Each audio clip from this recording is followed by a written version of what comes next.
All sports, all plays. Yeah. All sports, all plays. All sports, all plays. 365, we making the plays. You talking the game, get you to the days. We're high in the court, the dime in the lane. Variety, topics, living the same. All presentation, sports information. In the airways, taking the nation. All sport, all plays, like working your faces. Grace at the field, so tie the laces. All sports, all plays. Yeah.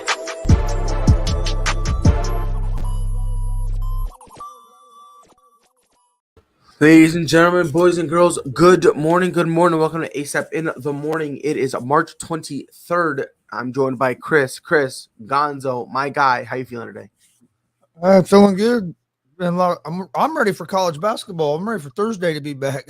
I'm just March Madness. I'm not gonna lie. Yeah, I'm with you, bro. Listen, it happens every year. You get used to that Thursday, Friday, Saturday, Sunday of all them games, and then to get there, it takes a while. We got a packed show for you, ladies and gentlemen. Obviously, the Pittsburgh Steelers are very interested in Baker Mayfield, but let's say they do get him. Would it make any sense whatsoever? We'll talk about that. Teddy Bridgewater becoming a Dolphin. Is this spelling the beginning of the end for Tua Tagovailoa? That's right. I said it like my nuts if you disagree. Golden State is injury prone as ever. And now I'm going to pose a question to you, Chris. I'm going to definitely get your take on it. Is Golden State's dynasty truly over? And Zion, right after the team says he's not playing no more, the dude does a dunk that would have won the dunk contest. We'll give you guys our reactions to that. But before all of that, Colby Covington versus Jorge Masvidal 2 popped off. I've been seeing some videos. I've been laughing like crazy because Colby always says, "Oh yeah, I'm a tough guy," but then calls the cops. It's funny. To all the people who are confused and saying, "Oh, why would Jorge do this?" The dude told you guys from the jump, when I see him, it's on site. What did you guys expect? For those of you who don't know, Colby Covington was in Miami. He was out dining at a steakhouse. Basically, on one of his team put on their Instagram story. Jorge Masvidal saw it. Basically, went up to that steakhouse and he hit Colby Covington 3 to 4 times, depending on which reports you read. 3 to 4 times. Allegedly, a tooth came out and he's got and Colby Covington has a black eye. There are charges being pressed against George. I will say this. What disappoints me the most about this entire situation, and Chris, I'm pretty sure you can agree with me. I wish George did this when they fought in the octagon. Yeah. Like, that is my main problem with it. Like, so wait a minute. So he actually punched Covington in this? Okay, because in the thing I'm reading just says the other person. So they must not release Covington's name yet. So the thing is, Colby Covington was the one who called the cops because there's actually like videos of him talking to cops and saying, "I want to press charges," and all that shit. There's actually videos of him doing it. However, for some reason, Colby Covington did not want the police to release it because this is what Colby Covington is going to do. The dude is generic as they come. He's not smart. He does the same stuff every time. He's going to say, "Is my name on the police report?" "No, you can't prove it was me." That's what he's going to do. Meanwhile, we got video, bro. You got Con 4K, right? So that's what he's going to do. But yeah, yeah, bro, that's what happened. God bless him, bro. He ended up getting caught. He got caught like 3 to 4 times. Like I said, according to reports, he lost a tooth and has a massive black eye. That's why literally the next day, Jorge Masvidal was like, "Oh, it's called a show your face challenge." I was like, "What the fuck you mean?" What says on here about? That Covington was caught on camera saying he's over here swinging, trying to come at me, and I ran. How would he even know? How would he know I'm here? So it's kind of funny because it's funny, but it's not. Because listen, bro, I put it on. These guys are. I mean, people don't understand. These guys, they're trained. I mean, their hands can be deadly. Yeah, and George was a street fighter. Like, what are you doing, bro? And listen, and this is it's not like if you were sitting at a restaurant and I came up from behind you and hit you. It's a whole lot different when you're trained and you know how to use your hands like that. Right. And here is where people get mad at me for this. Because a lot of people have been furious with me. I don't know why people got mad at me for this, but I just tweeted something simple. And by the way, let me just put a little bit of context here. There's a little bit of context here. So I'm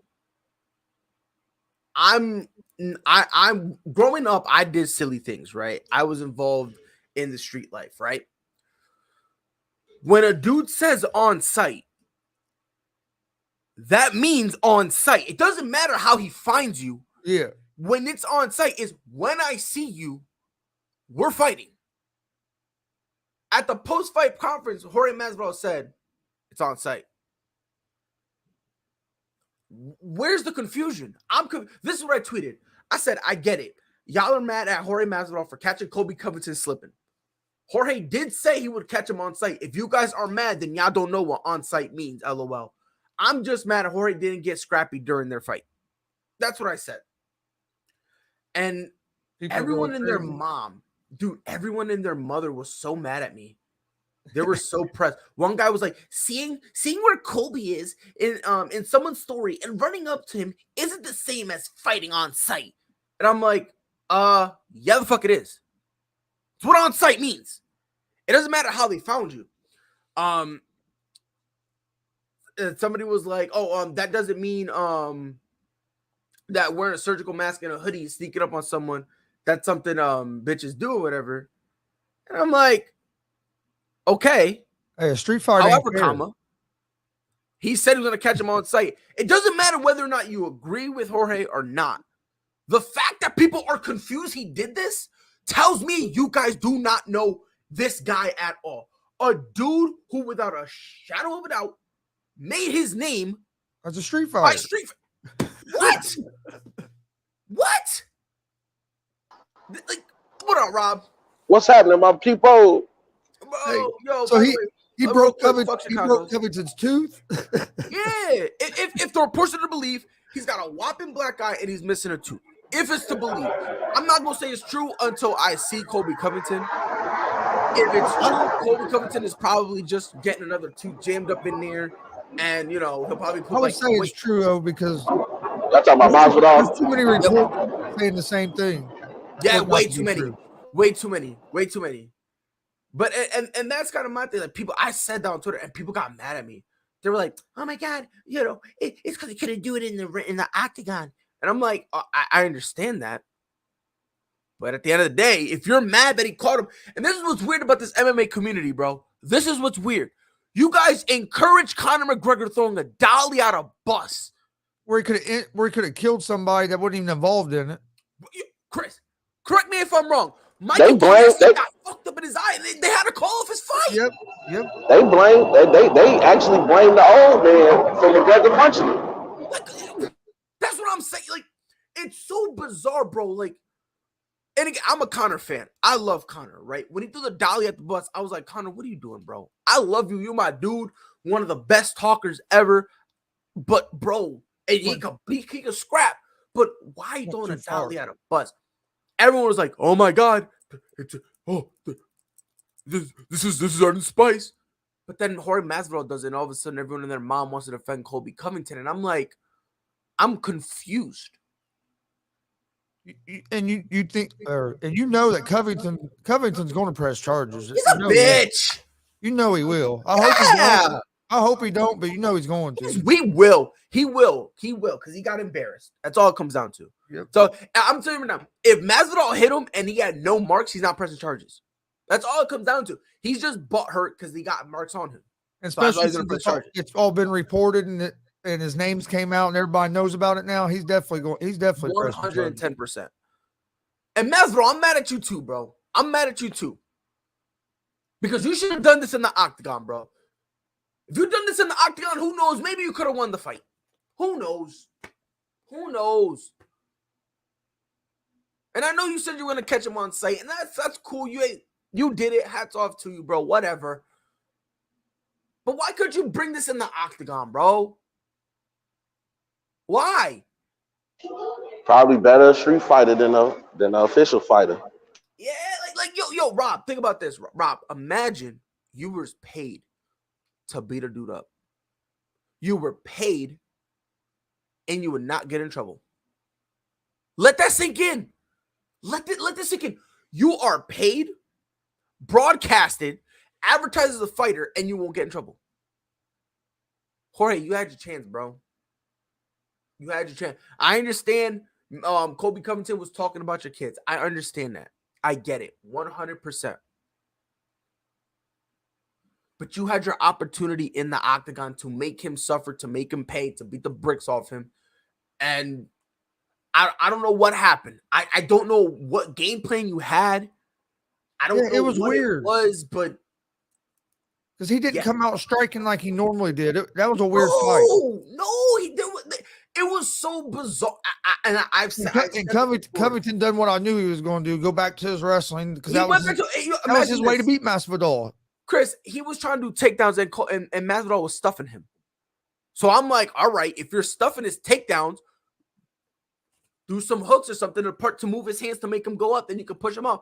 And Masvidal was just leaning up against the cage, and I'm like, yeah, Masvidal just kept backing straight up against the cage all the whole time. I didn't understand that at all. Yeah, and I'm like, you're giving Kobe Covington what he wants because he's just gonna do that. And he's gonna wait forever, and then he'll take you down. And then since there's no action happening when he takes you down, the judges are gonna give it to him. Because I don't know about you, he fought the Marvin Vettori way, which is taking down and then, oh yeah, sure, maybe I'll poke you here and there, but I'm relying on my takedowns. Oh yeah, he went straight wrestling. Yeah, but again, Masvidal, you had the opportunity, you had your chance. And again, I understand. And here's my thing, bro. Again, to the other people, why are you bozo shocked? This is not the first time Jorge Masvidal put paws on people outside of the octagon. That's where he made his name. That's where he made his name for himself. That's what I'm saying, son. That's what I'm saying. This is the same community who was sucking Connor's Irish you-know-what for throwing a dolly at a bus. Ali Abdelaziz, he mentioned his kid and called him a mad rat terrorist, and the Irish tidal wave came over. You had brothers calling them so going, oi, mate. Like, you had dudes going like that. It's like, yo, bozo, that's Australian. Wrong one, but try again. Like, yeah, because you had all the Connor fans going crazy when Khabib jumped the cage going after him. They were all, you know what I mean? They were going after Khabib. Exactly. Yeah, for sure. I mean, this is the same Conor McGregor that at the end of the fight, you just lost, your leg is broken, and you still talking about sleeping with this man's wife. I'm like, and everyone loved it. And then again, and the part that blows my mind is, and I'm not saying what Masvidal did was right, but what I'm saying is for y'all to pretend to be shocked, to have the surprise Pikachu face, you guys clearly don't know who this guy is. Because if a dude tells you it's on site, oh, he went out of his way to look for him. How else is it going to be on site if you don't know where he is? Explain this to me. He said next time I see him, I'm getting my pound of flesh, so to speak, right? That means he went out of his way to find him. So pray tell, how else is he supposed to see him if he doesn't know where he is? The only other way he could see him without knowing where he is if he just got lucky and ran into him somewhere. And a guy that's a street fighter and has beef, you know, as soon as he sees online or he's here, and if they're close, they're going. He done told you. I don't know, man. I just find the entire situation, to me, I'll be honest, is absolutely positively. Other guys with Covington was complaining. Nate Diaz called him a big old pussy and told him to shut up. But he is. And the only people who won't admit it, are Kobe Covington fans. But name me one fighter anywhere. Name me one fighter who all of a sudden was like, oh yeah, bro, we gonna sit here. I'm gonna catch you on site. We gonna scrap outside the octagon, all this stuff. Name me one dude who would do that, get caught, and all of a sudden is like, number one. Yeah. I don't know, man. It's just, I don't know. I just wish Masvidal did this in the octagon. Breaking his tooth. How did he know we were here? How do you know? They said he was running while he was saying that. That'd been funny to see, but I'm sure there's 1,000 different video angles of it out. Bro. Because as soon as people realized what was going on, you know they started filming it. Colby Covington called the police, stating that he suffered a fracture to his front left tooth, an abrasion to his wrist, and damage to his wristwatch. A fracture to a tooth? It's not with a broke tooth. I've never heard of a fractured tooth. I've never heard that before in my entire life. What the hell? And then Jorge Masvidal. Good morning to everyone except those that think talking about someone's kids is cool. Yo. There's certain guys. It's hilarious, bro. There's just certain guys you don't talk shit to like that because they're going to retaliate and they're going to get you when you don't expect it.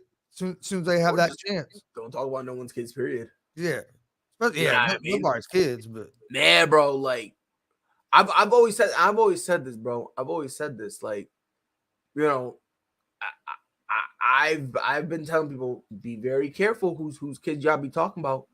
I told people you better be careful about whose kids y'all talk about, because if y'all be talking about kids like it's sweet, y'all gonna get caught one day. I'm telling people you gonna pick the wrong one at the wrong time, and guess what? You gonna get the right result.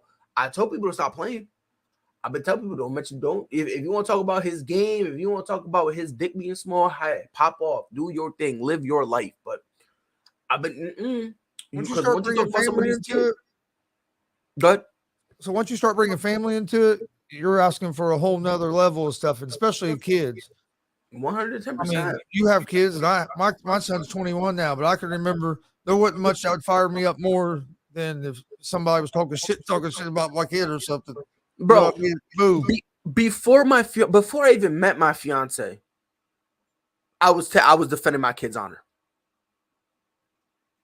My kids, the sperm that was my child wasn't even in my nutsack yet. And I'm defending their honor already. Stop playing, bro. Play stupid games, win stupid prizes. I don't care what no one says. I don't care what absolutely no one says. You got caught the wrong, you know, it's that's just how it be. I wish he would just move on and not press charges, but you know he's going to. Again, and 100%, and the only reason he's gonna press charges is just because he got a messed up tooth and a bruise. That's it. Got embarrassed. That's that exactly. Like, this is just his way of his ego recovering. Because I 100% I believe this. If there's no marks, he shrugs his shoulders and says whatever. He just says whatever, and then he'll go on Facebook and goes, "Oh yeah, I ate it. You're weak. Whatever." He'll do something like that. You know, but. Again, I'm going to say it again. Jorge should have done that during the fight. Maybe it would have had a different outcome. Yeah, he wasn't aggressive in that fight at all. It was weird. I don't know what his game plan was. I don't know what it was. I don't know if he didn't have a game plan. I don't know if he didn't execute. I'm hoping what he did was not the game plan, because if that was a game plan, you deserve to lose. The thing is, 1,000%.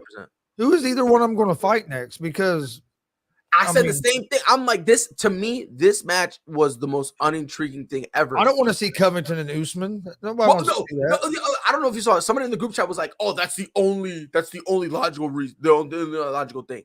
What? Your guy just came off getting his head caved in.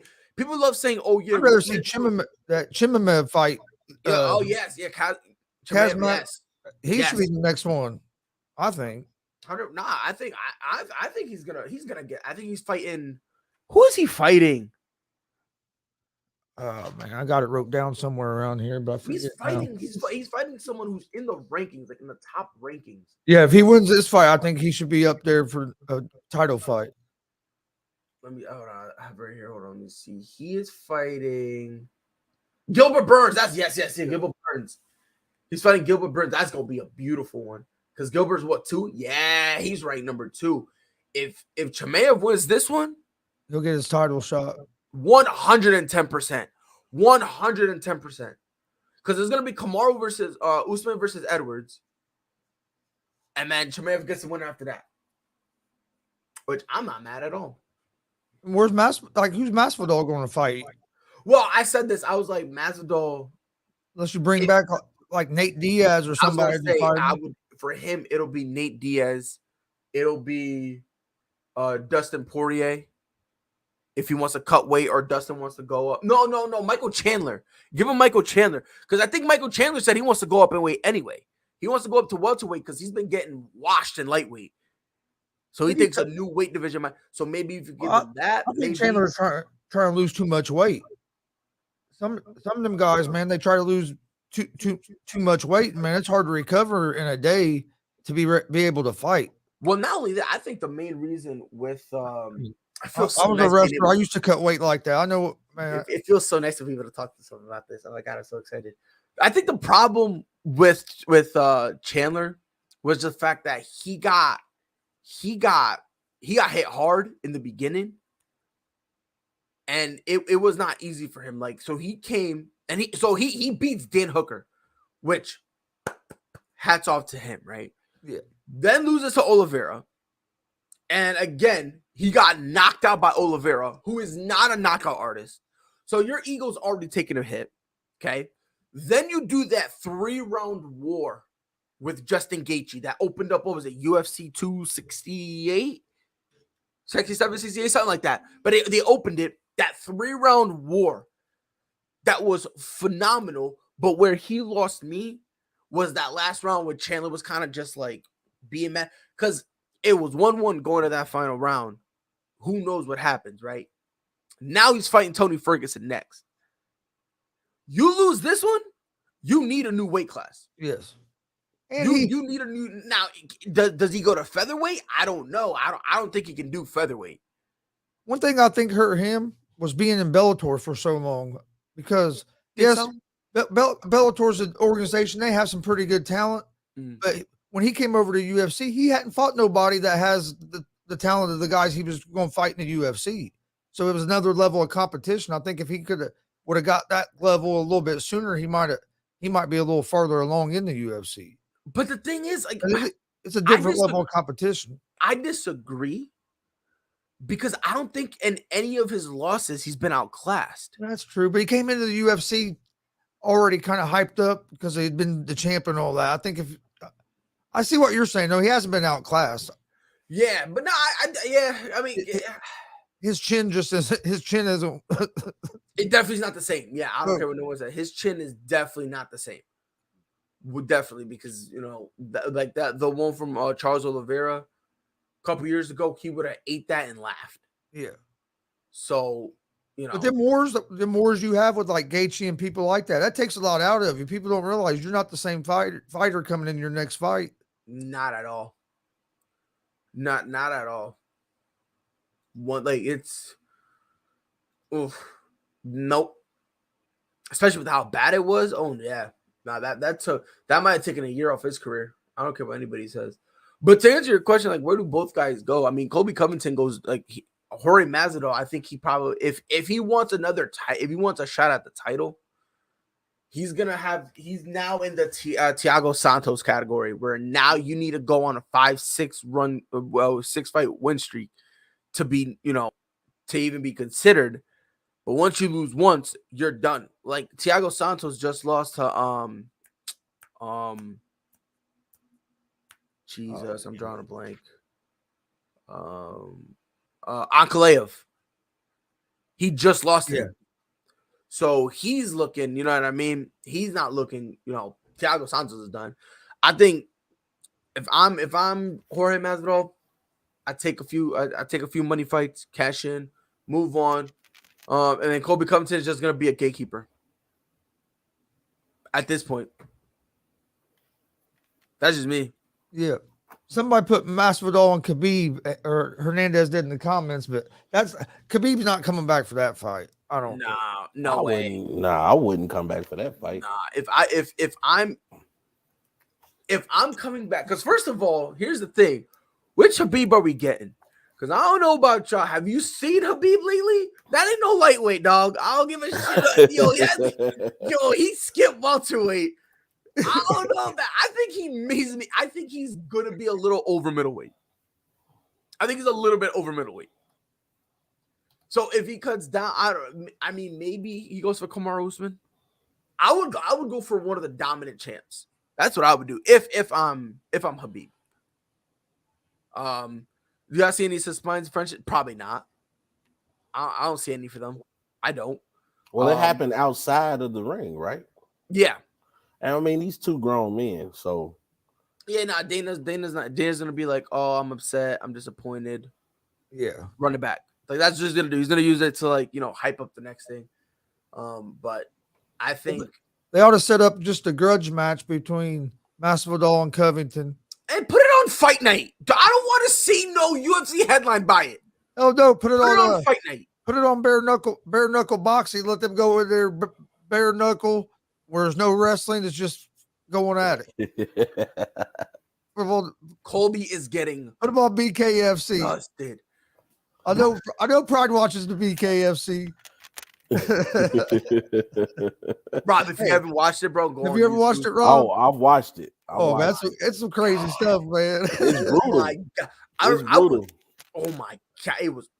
I would say bare knuckle fighting. It almost is as close as you're gonna get to how the gladiators used to fight back in the day. Like if you want to see some bloodshed, yeah, because they don't have to take their thing. All they need to do is like wrap it around their wrist. What was his name? Because I used to watch it like from the beginning. It was like Tony something. I think he was like on the heavier side, and he would basically put the thing on his thumb here, wrap around his wrist one time, and that's all the wrapping he did. So it's straight knuckle on face, straight knuckle. I'm like, I would say I want to be like you when I grow up, but I'm good. If you see most of them, they even wrap their hands. They don't cover their knuckles. It stops like right above their knuckles. Yeah, like right no, here. They just trying to keep their wrist braced. That's about it. Gee. Before we move on, in their prime, Silver, John Jones. Well, those two different weight classes, right? Yes and no. Because Anderson Silva has went up to light heavyweight. He has. In his prime, I think he was in middleweight when he was in his prime. Yeah. I think it was middleweight. But if we're just going to say F and do catch weight, in their prime? Oh, man. Depends. Is John Jones going to show up? He's gonna crash cars with another pregnant woman. Is he gonna do drugs? I thought, man, that'd be a hell of a fight if they both were in their prime and they both. I think Jones wins split decision. That's gonna be a fight, though. Oh yeah, I'll pay to see that fight. Speaking of John Jones, my favorite line that anyone ever said against him, it was when DC was a champ. And he told DC, you look like a crackhead with a suit on. And I was like, I see where it's coming. And DC goes, I may look like a crackhead, but I never been a crackhead like you. He's like, so I could look like one, but I never been one, John. And then John's just like, and I'm just at home like, I was going bonkers. Because I was like, whoa, and then Dana's just trying to get in the way to block DC's view, and then DC's just doing this. You're a crackhead, John. Oh my God, it was another one. He said sandblasting prostitutes. That was another one that DC said. Yeah, my favorite character now in UFC is the guy. I think his name is Derek Lewis. The big black guy. Derek, my balls was hot. Lewis. I love that dude, man. When he said Trump told me to knock him out, I died inside. He's hilarious. And like prior to that night, he took his damn shorts off, and Joe Rogan said, "Why you take your shorts off?" He said, "My balls are hot." Rob, it was the funniest thing in the world because after he wins, he's standing, and all of a sudden the camera's looking at him. He sees Joe Rogan come, he starts taking his pants off. He had the compression under, and he flings it over his shoulder. So it's not like he's hiding it. He's just like, "Yep, right there." And he doesn't the first question isn't about the fight. It isn't how you feeling. What's next? He goes, sir, why did you take your pants off? No hesitation. My balls was hot. And then Joe Rogan was like, I understand. Another one I love was when he knocked out Travis Brown. And then he was like, where's Ronda Rousey fine ass at? Yeah. I was like, imagine being that disrespected where I just got knocked out. I got put down. right? I'm barely coming to. And the first words I can intelligently understand is, hey, yo, I just knocked you out. Where your girl at? Well, her fine ass. Yo, where her fine ass? Yo, imagine if Charles Barkley was a fighter. You got Derek Lewis. Because Derek Lewis just say, there's no filter. Whatever comes to his mind. He just says it. He was like, where's she at? Her fine. Have you seen his Instagram? No, I got to. Whenever for all the people listening, if you ever are bored, if TV's not entertaining you, if you just want some pure entertainment, go to his Instagram. By far, this dude is the funniest guy on planet Earth. Swear to God. That's a great segue because speaking of Instagram, Zion Williamson has just broke the internet. He broke the internet. He broke the hearts of Pelicans fans. So, in case y'all don't know, the Pelicans were like, look, we're going to shut down Zion. He's not ready. And Zion, instead of coming out and saying, I'm ready, did the next best thing. He threw down a dunk. What kind Not of just dunk? A regular dunk. I was about to say, this isn't a dunk.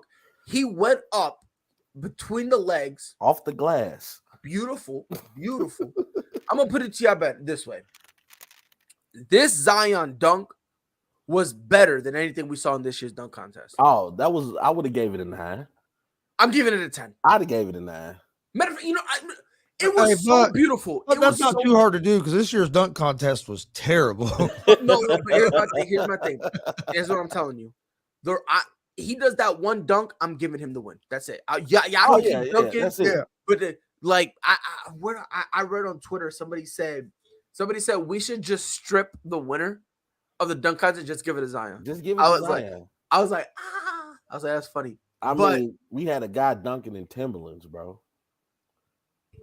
Generic dunk, and they were like, "Oh my god!" Everyone was just trying to be like, "Oh my god, it's great!" And I'm like, "Yeah, all right."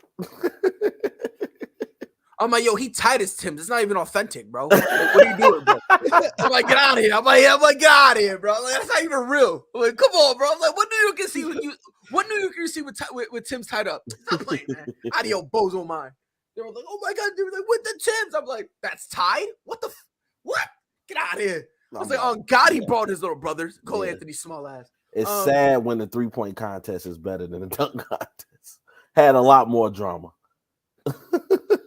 And good drama. I'm telling you. I wish they could get the stars back into the dunk contest like it used to be. I think that would help the dunk contest. But that's the thing. We just gotta take the dunk contest away. That's really it. Yep. We just gotta take the dunk contest. I wouldn't even take it away. I just wouldn't include NBA style. Like there's dunkers out here that do make original dunks, and to me it's hard to do that. But I've seen videos of like wow, I didn't even know that was possible. No, I'm with you, but I think the dunk contest needs to go away for a while, just to wash that bad taste out of our mouth. Yeah. See what I'm saying? Because the thing is, think about it, if next year is the best dunk contest ever that we've ever seen, better than when MJ, if it's better than that, we're never gonna give it its proper respect because we're gonna be like, well, yeah, anything is better if you compare it to last year. You see what I'm saying? Because I would say you just gotta give it a little bit of time to wash that bad taste out. And then I'm with you. Forget the players. Go bring other dudes. Go bring some real dunkers in here. Yeah, I was gonna say I agree with dedicated to dunkers. Bring the guys that was on that TV show, that dunk show they used to have on after the playoff game. Oh my god, man! That you know what I'm talking about? I can't think of the name of the show, but it was on after the playoff game. I know exactly what you're talking about though, because my man's caught the ball and went backwards behind the head. I was like, Lord. And you talking about the one with they had Kenny Smith was kind of. It was Kenny Smith. I think Shaq was in there a couple times. Yeah, I know what you're talking about. Yeah. I know what's up. Bring some of them guys in the dunk. I mean, you might as well. If we're gonna have Shaq and Kenny, I think Chuck was there too. Yeah. Like, if you want to have those guys there, why not? Why not? Yeah, and I think it kind of just because you had the great MJ and Dominique Wilkins duels. Mm-hmm. Then we go 12 years forward. You got Vince Carter putting on the show, and we can't forget about my man Zach LaVine and Aaron Gordon. What they did. It's sad that it's like years in between for a great dunk contest. I would personally love to see Zion and Ja. Iverson, stick around, bro, because we're gonna be talking that. Hey, y'all better put some respect on that name. But we'll talk about that later. We will. But with Zion, though, I don't see like the Pelicans. They are in the play-in tournament, right? I think they're like number 9, like they're above the Lakers. Yeah. So I was, especially now bringing in the CJ McCollum. You got Brandon Ingram. I don't know why they're not 10th coming now. They're back. 10th. Yeah, because LeBron won against Cleveland. But I don't understand. And shout out to LeBron, by the way, man. You know, I didn't get a chance to congratulate the man. 30,000 points, 10,000 rebounds, 10,000 assists. Only player ever to do that. Man, shout out to him. I'm gonna give credit where credit is due. Thank you for finally respecting the good name. Yeah, I've been respecting him. I said he's number 2 all time, but we're not gonna get into that. He's one of the GOATs. Can we just say that? One of the GOATs. So that way we don't go down that rabbit hole. Agree to disagree. But moving on from the great special player, I would love to see what Zion could do with the Pelicans, bro. Chris, let me know if I'm out of. Matter of fact, go ahead. Because you want to sit there. Go ahead. I think Zion wants out of New Orleans. I think he's been wanting out of New Orleans. I think he wants to go to New York and play with RJ Barry. He wants to get back to the Knicks, go there. That's where he wants to be. That Duke connection. With the moves that New Orleans made, though, I agree with you, Rob. I don't know why he wouldn't want to come back to New Orleans, and because they got CJ. You had him to that team. Open. CJ been hooping like bro. Can you imagine if he had somebody to go to? Like, I just read a graphic, like, out of the 3 seasons, Zion's only played like 85 games, bro. So in the 3 seasons he's been in the league, he's only played a season full of games. That's bad. Like, sounds a little Greg Odenish to me, but I think he's only played 2 more games than Greg Oden in the same time span. It's crazy, bro. Like, every time you look up, that man is hurt. That's why I was on the show last night talking to Jay McLovin. That's why I told him, I said, he's starting to become like Greg Oden. I said, I hate to say it, but it's going down that path that another guy that was a big talent or big prospect and then just never could stay healthy enough to do anything as a pro. Yeah, and if I was Zion, I would have a point to prove. Because I watched Oden in high school. He played at Lawrence North High School in Indianapolis, Indiana, which is only a 40-minute drive for us. So we used to go watch him play in high school. Man, I used to see the highlight videos, man, and I'm just like, this is really a man playing amongst boys. Like, it wasn't even fair. Like, you'll see some of the kids guarding Zion, and you'll be like, really? Well, really wasn't fair. Lawrence North had Oden and Conley on their team at the same time. Oh my God. Wait, hold on. Odin and Conley played together in high school? Because I know they played together in Ohio State. Yep, and they played together in high school too. By the way, real quick, Chris, I think you'll love this one. Davidson Figueiredo and Brandon Moreno, their rematch is being targeted for the 4th of July. So they're going to fight again? Quadrilogy. So, which is crazy. First time ever it's going to happen, but here it goes. Here's where it's kind of iffy for me, right? Because I don't know, and if I'm crazy, you let me know, right? I don't know what the purpose of this video was. And I don't mean that in a bad way. I don't mean it by Zion's just, being a bumbling fool. Because here's the thing. I don't know if this is Zion's way of saying, I've been ready, and, because you could say, oh, yeah, this is just the way he's taking a shot at the Pelicans, that he wants to leave. Or is it possible that he did this to show everybody, yo, look, I'm good. Like, I could play. I could hoop. I'm healthy. By the way, in the chat, do not pay attention to the chat. Do not pay attention to that chat. So just let me know, Chris, because I'm not engaging at all. I'm being a good noodle. Hold on, what happened now? Don't pay attention to the chat. That's all I'm saying. Do not pay attention to the chat. I will say this when it comes to Zion. I feel like if I had to take a guess, I feel like this video that he put up, because we got to remember, it was what, a day or two before he puts up the video, the Pelican says they're shutting him down. Yeah.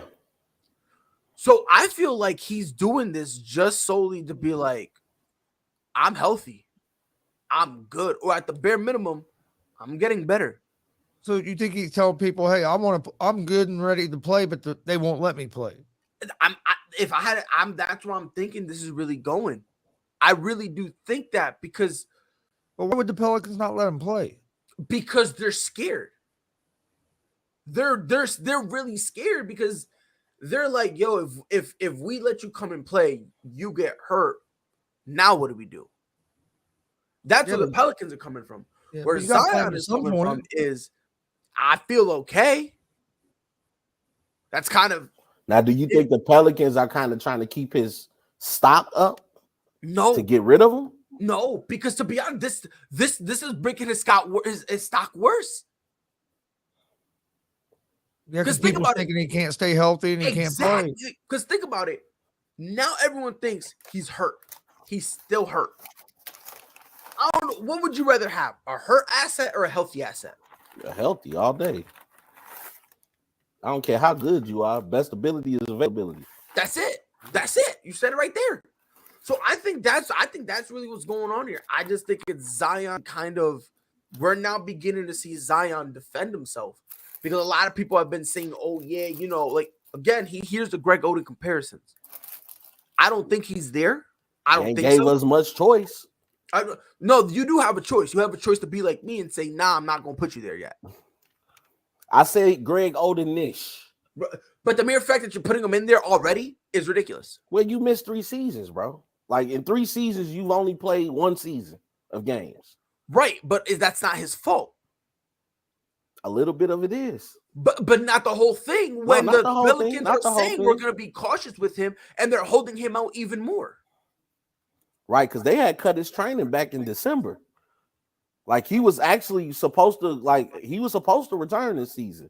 Right. And then they went back and was like, okay.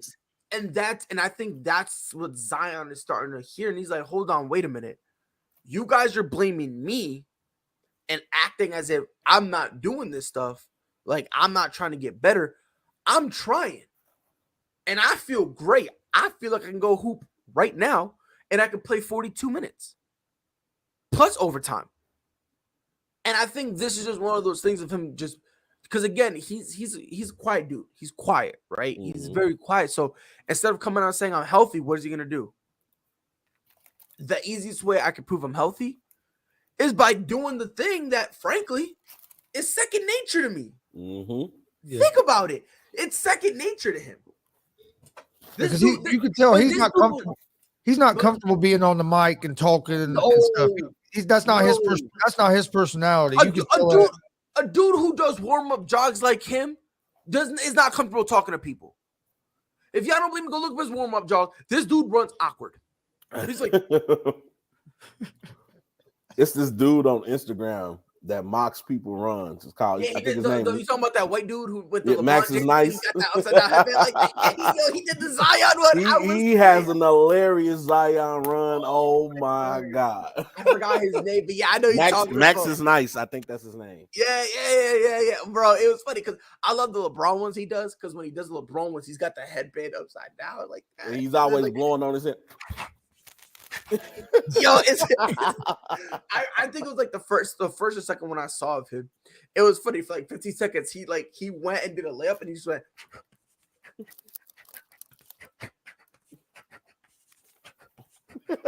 And then ran and then stopped and was like, and I was just like, that's funny. I was like, that's hilarious. But like, I don't know. Maybe it's me, Chris. Am I looking at it? Because again, I'm a Zion fan. I have his jersey. Am I being too much of a Zion defender? Because that I think a lot of people think I'm being overly protective of Zion. And is that what it is? Because I just think he's defending himself. I don't think it's nothing crazy. I don't think there's no read between the lines. I think it's just they're saying I'm not healthy. Y'all believe them. I'm going to show y'all I'm healthy by doing the easiest thing possible. And that's by dunking, which when I was born, I slid out of my mom's and I dunked. Like I stumbled into a dunk. Like my dude, you know what I mean? My dude doing 360 windmills before he's walking. Yeah, I don't think because what you're saying could very easily be what's happening. I mean, they look how New Orleans handled him the whole time, even when he was playing. They hold him to 20 minutes a game for a long time. They've been real almost too careful with him, in my opinion. I know you want to be careful, but at some point you got to take the reins off and let him go. You gotta let him play. I mean, that's what you drafted him for, was to come and be a star and try to help your organization. And if you keep holding him back, he's never going to have his chance to do what you brought him in to do. And that's just the sad part about it, because again, I say this, I genuinely wholeheartedly believe that he could play right now. I really do. I really think he can. I just think that the organization doesn't want to play him because they're scared that they'll bring him back this year. He'll get hurt, and then everybody will be on New Orleans. You should have waited the next season. You brought him back. You rushed him back. Right, and but then it's also a double-edged sword because right now they're 2 games ahead from the 10th seed, and they're 2 games ahead of the Spurs. If they end up don't losing it, guess what? Oh, you should have played Zion. You should have played Zion. So it's like you got to pick one. And me personally, if I have to pick one, I'm playing him. I will play him if he's healthy. I'd play him. I think in certain instances, because let's take Chicago situation, like when Derrick Rose was playing. Poverty. A lot of people, whatever. A lot of people blame Thibodeau. And I wasn't one of those people because I'm like, the man was bound to get hurt. It was just when you tear your ACL like that was gonna happen, whether it happened that game or the next game or a couple weeks down the line. It's just certain things you can't avoid.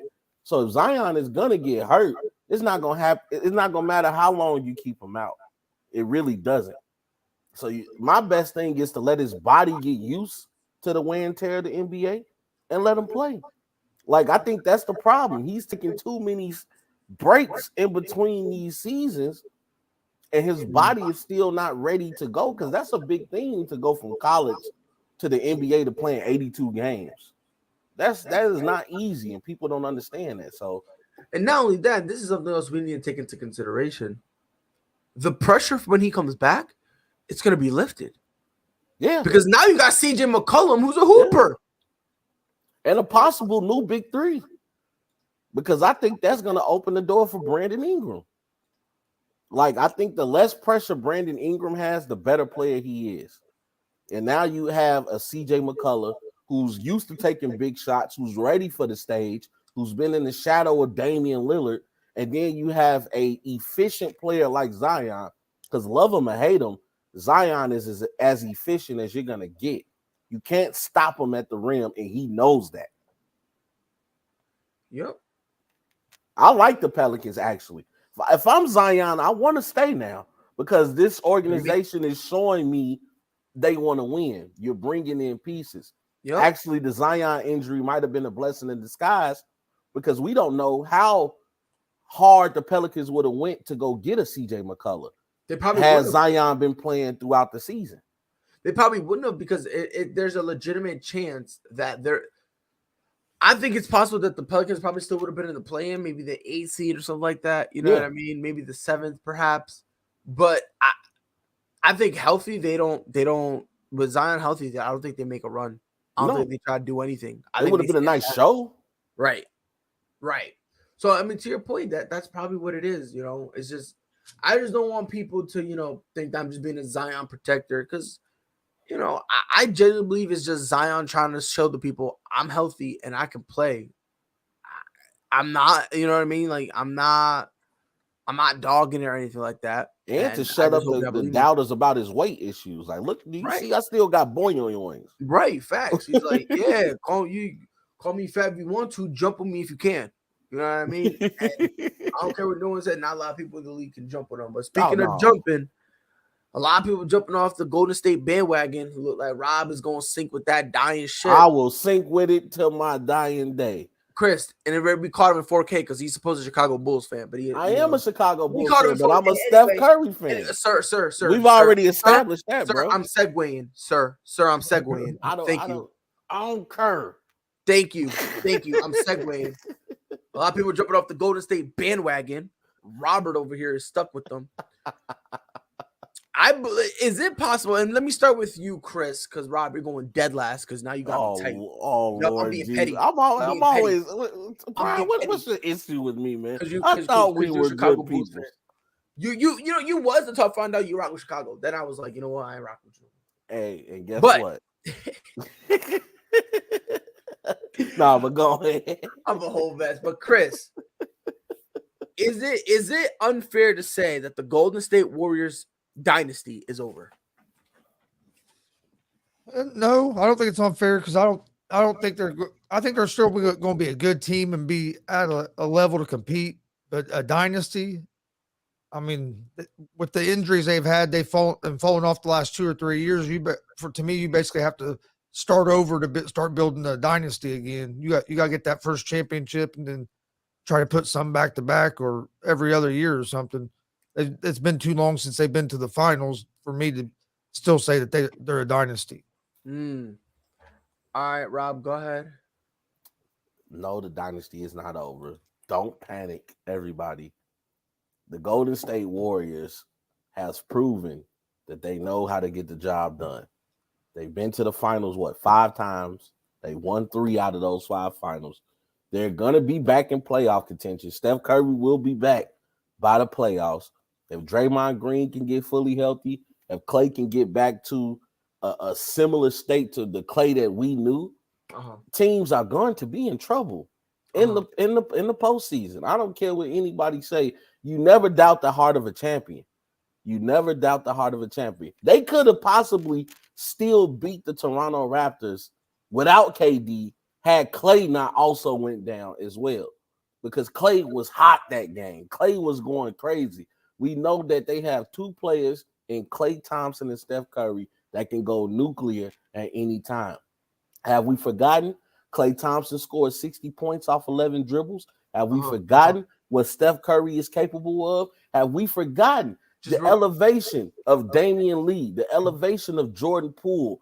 Hopefully they'll get Gary Payton Jr. back. You're forgetting they have a nucleus around this team, around this big 3 in Golden State that can cause troubles for any team at any time. So I'm going to still say that the Warriors are still a threat in the West. No, I think they're a threat. I just don't think they're a dynasty anymore. Oh, they're a dynasty. So real quick, if we call the Spurs a dynasty and they won championships like every 4 or 5 years, right? Then you. I just want to spit this out real quick.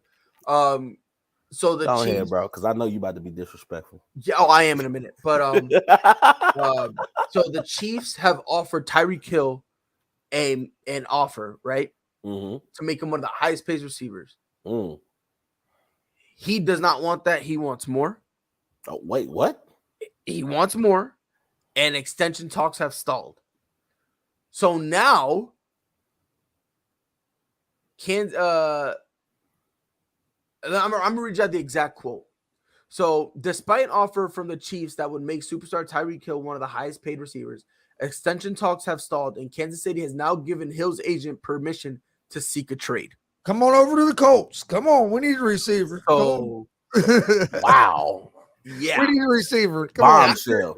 Listen, after this, I promise we're going to talk about that because let me tell you something, man. I mean, right now, a lot of people are still keeping the Chiefs as their favorite due to the offensive firepower and adding the Juju Smith-Schuster to an already stacked receiving core with that great tight end you have in Travis Kelce. If you lose Tyreek Hill, I'm sorry. Wait, if Greg is watching, sorry, brother. on your offense a lot, man. I'm not sorry. They are no longer the favorites, especially with the stacked AFC. With all these great quarterbacks going to the AFC, I don't know, man. It's gonna be kind of hard, especially losing Honey Badger. Well, listen, we're gonna talk about that in a minute. I promise. Yes, sir. Go ahead and be disrespectful to the Warriors, Brian. I'm about to be disrespectful to the Warriors. Do what you got to do.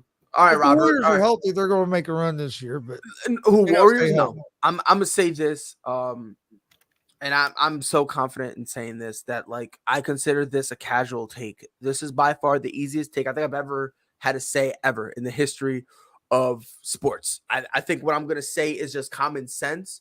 And if you disagree, you're either a super casual or you don't want to admit it and you don't want to accept the reality. The Golden State Warriors will never win another ring again with Steph, Clay, and Draymond on that roster. Their time has come. What happened happened. They had all the success they had. Hats off to them. But now it's to the point where every single other day they're starting to get injured. And when your core three can't stay healthy, guess what? You're not going to be able to do anything. And it sucks now with the fact that they're getting older. They don't look the same. Clay doesn't have the same spring in the same step in his pep. Same thing with Steph. Steph started the season hot and then looked average ever since. He has not been nice. Draymond, the few times we've seen him, looks like Lonzo Ball with triple singles, doing absolutely nothing whatsoever, just running around being a fool. You know what I mean? It's to the point now where you can make an argument that their best player is Jordan Poole. I'm going to say that one more time. Your best player is Jordan Poole, who on most nights when everyone's healthy is coming off the bench. But when have they played? Think about it. In the beginning of the season, they all three play healthy? Huh? When has all three of them been on the court healthy together? They've had 5 games this year doing that? 5 games. Is that enough time to build the chemistry that you once had? The same chemistry that they had for how long? It doesn't matter for how long. This is a new season. Same team. Yeah, but Clay didn't play for 2 years, bro. I understand he didn't play for 2 years. He didn't play for 2 years. I understand he ain't played for 2 years. I understand he didn't play for 2 years. I understand that. I get that. But you can't tell me that stuff. You can't sit there and tell me. You can't tell me that when we've seen other teams literally the first year AD and Bron got there, what happened? Yeah, they won a ring together. Huh? They won a ring together. What competition did they have? And the first time Bron went, they didn't have no competition in the West at all, especially once the Clippers got destroyed by Denver. It wasn't no competition. It wasn't no competition. They breezed through Denver, bro. They breezed through Denver. Now no competition because they were that good. Because they were that good. Wasn't that it was that good? Yes. And they got lucky that when they played Miami, that they got hurt. Dragic was hurt. Bam was hurt. Jimmy was hurt.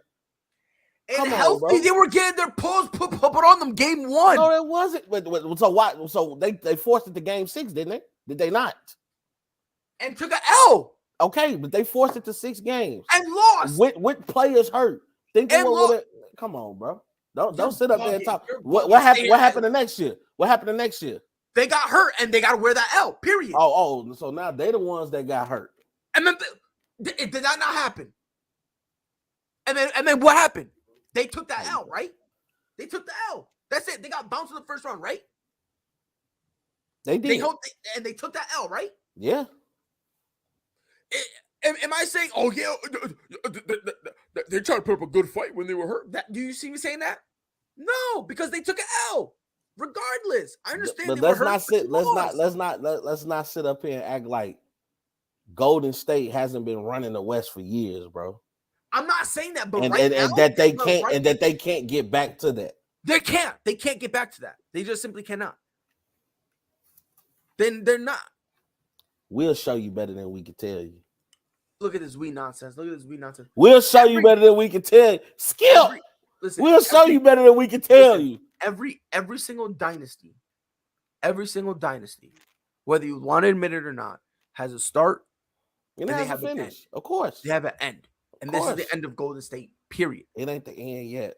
The fat lady ain't singing yet. It's the end, bro. They're not winning another ring, period. She's probably warming up, but she ain't singing yet. I'm going to tell you this right now, bro. At best, they're going to be room temp. At best, is room temperature. Sorry, my boy. They might have one more Western Conference Finals left in them, maybe. But they're not winning another ring. Heck, they might even make it to the finals a couple more times. Who knows? But in terms of winning it all, I don't think so. Because fully healthy, are they beating Phoenix this year? They can. That's not what I asked you. Yes or no? Hey, as long as they got a chance, We in the game. And it's adorable you say that because we have caught you before saying that you would take Phoenix over Golden State. Now all of a sudden to defend I said as long as we have a chance, we in the game. That's why I didn't definitively say yes, they will beat Phoenix. I'm just saying this because I understand the firepower that Phoenix has. I understand. They're gonna be tough. Phoenix is gonna be a very tough outing, man. Apparently, you don't understand it. I do understand. That's faith. That's what you call faith. Hey, you heard what the great Bible verse said. Don't make me Samuel L. Jackson you. Faith is the substance of things hoped for, the evidence of things not seen, brother. I understand that. Brother. But the problem is when you need faith, you need something you can work with that faith. You see, Jesus ain't make when he fed everybody with loaf of bread and fish, he ain't just picked them up out of nowhere. Nah, brother, he had them and he multiplied them, bro. If there's no chance, ain't nothing you can do, brother. Ain't nothing you can do. Don't have us up here preaching pride. My bad. Ladies and gentlemen, we have more news on Tyreek Hill. Before that, a quick commercial break. Get ready. This summer, the Arena League Sports is on ASAP Network. Tune in live on either the Tiki Live or Roku app, as well as your smart home TV.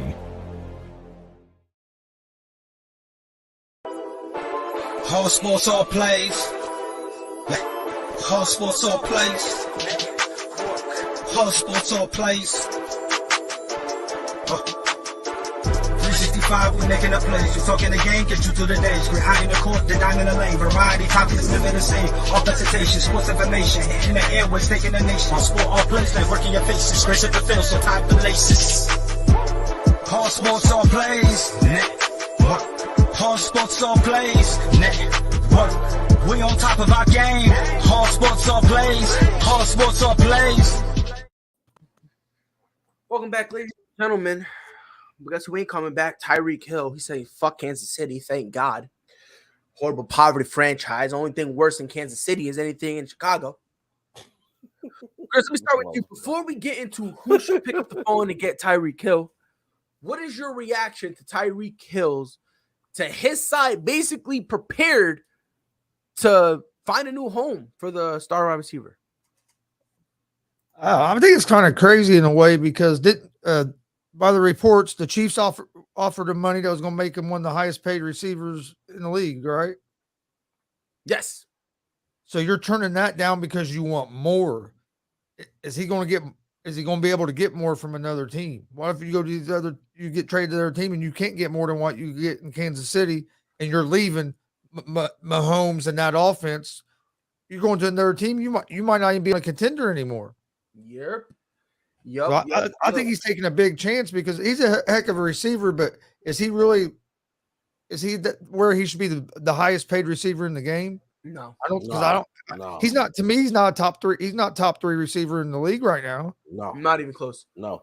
So, and he had a slow first half. I understand why the Chiefs won't give him more. I'm surprised they were going to make him the highest paid receiver. Yep.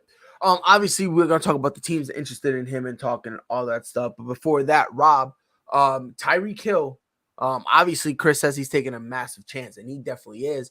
But is he being a little too much of a diva? Like, you're getting paid enough, bro. And you're going to be on a team where not only you're getting paid, but you also have, Super Bowl expectations. I mean, is he kind of just being dumb right now?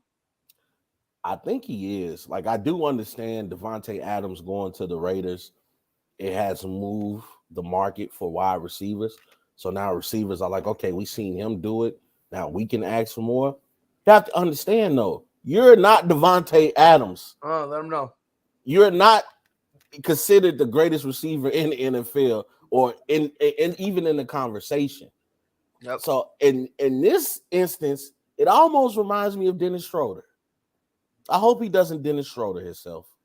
Like, you can have the bag. They're telling you now, we're willing to put you up there in the conversation of highest paid receivers, and you want more? Do you really deserve more is the question. I don't think he does. He had such a slow first half. to the season last year. He picked up a little bit in the playoffs and during the last second half of the season, but it's still not. He didn't show me enough to say you deserve $35 million. Like you didn't show me any of that. So I think right now he needs to take the getting while the getting is good. I will say this.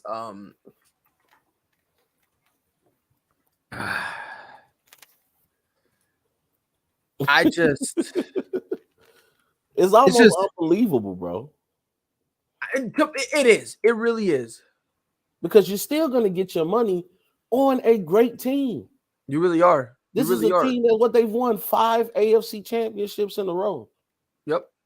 And here's the funny part about it. Here's the actual funny part about it.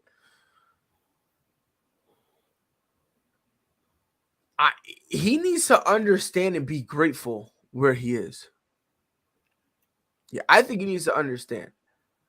I don't know if he's out of his mind sitting here thinking, oh yeah, if me being the sole number one. No, bro.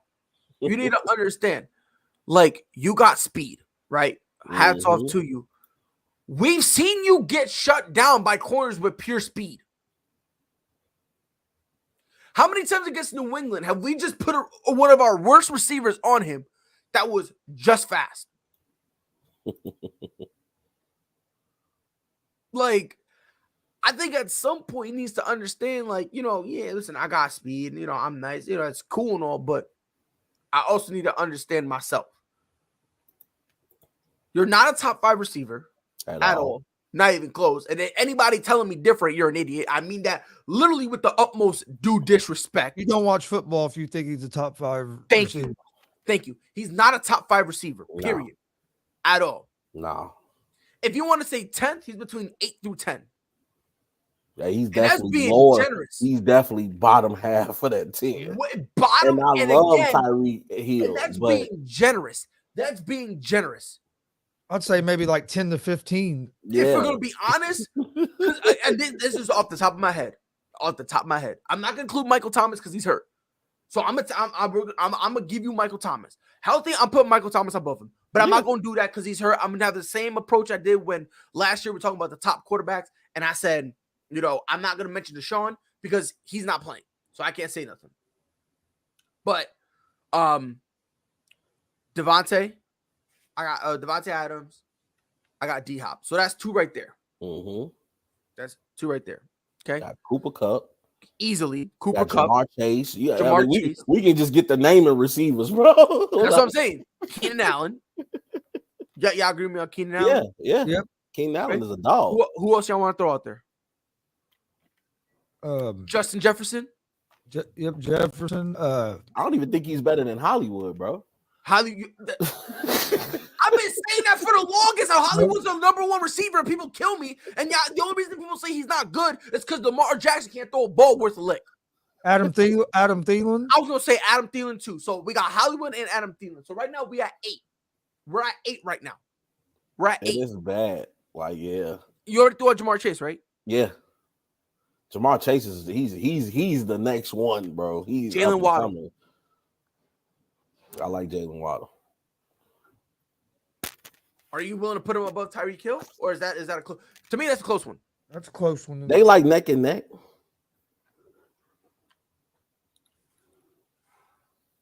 Like, so how many? So we got that. Allen Robinson? No. I wouldn't do him like that. No.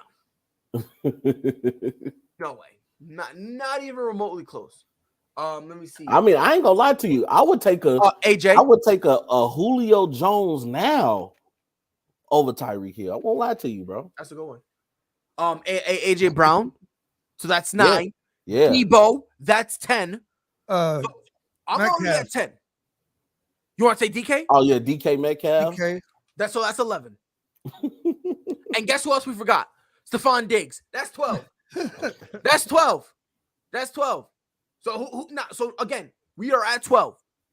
Now here comes the close stuff. Did you say Mike Williams? No.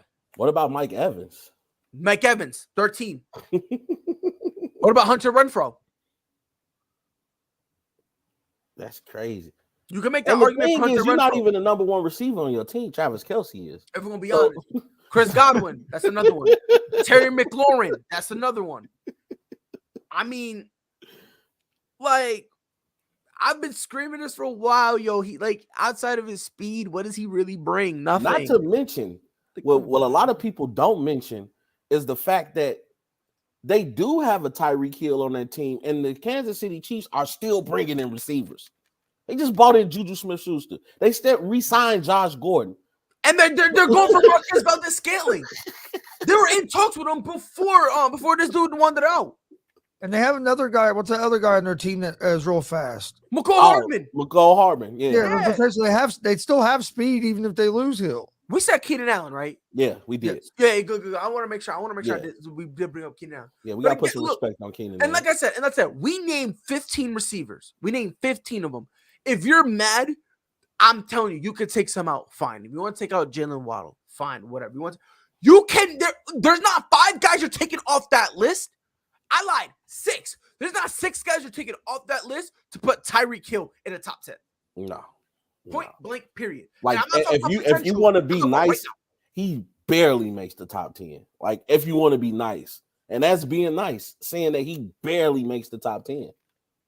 And I like Tyreek Hill, but I'm just calling this an ace of ace. That's what I'm saying. That's what I'm saying, bro. I think Cheetah is nice, but when your only asset is being fast, what are you really doing? Because he's not a real big, great catcher of the ball. Hold on, real quick. Again, you're a moron with all due disrespect. Last year, do you know how many games he played his rookie year? Google's free, by the way. Google is free.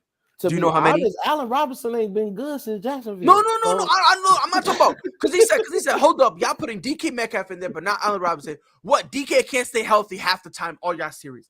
This tells me you don't know what you're talking about. This is what that tells me. His rookie year. Do you know how many plays DK Metcalf played his rookie year? Google is free. Just Google it. Quick. Google it. Just matter of fact, Google DK Metcalf stats, right? And Google me, Chuck. Google it. Google me, Chuck. Google me. He played 16 games his rookie year. Now, his sophomore year, maybe he got injured.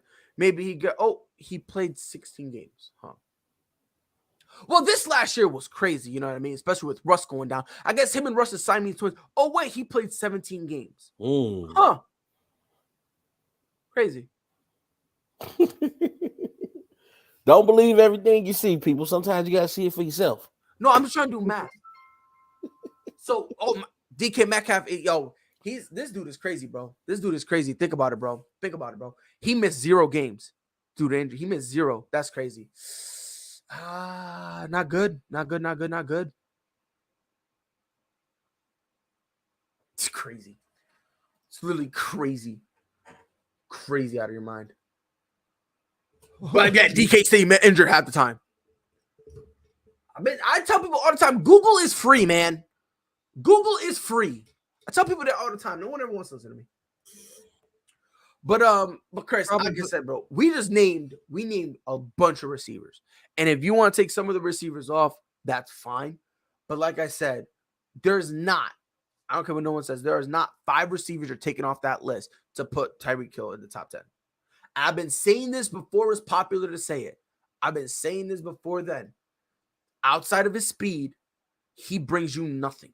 Because when you force him to run routes, he can't do it convincingly enough. His cuts and his breaks are not good. They're just not. If they were, he'd be running more routes. If you watch him, a lot of the stuff, all he's trying to do, it's just this.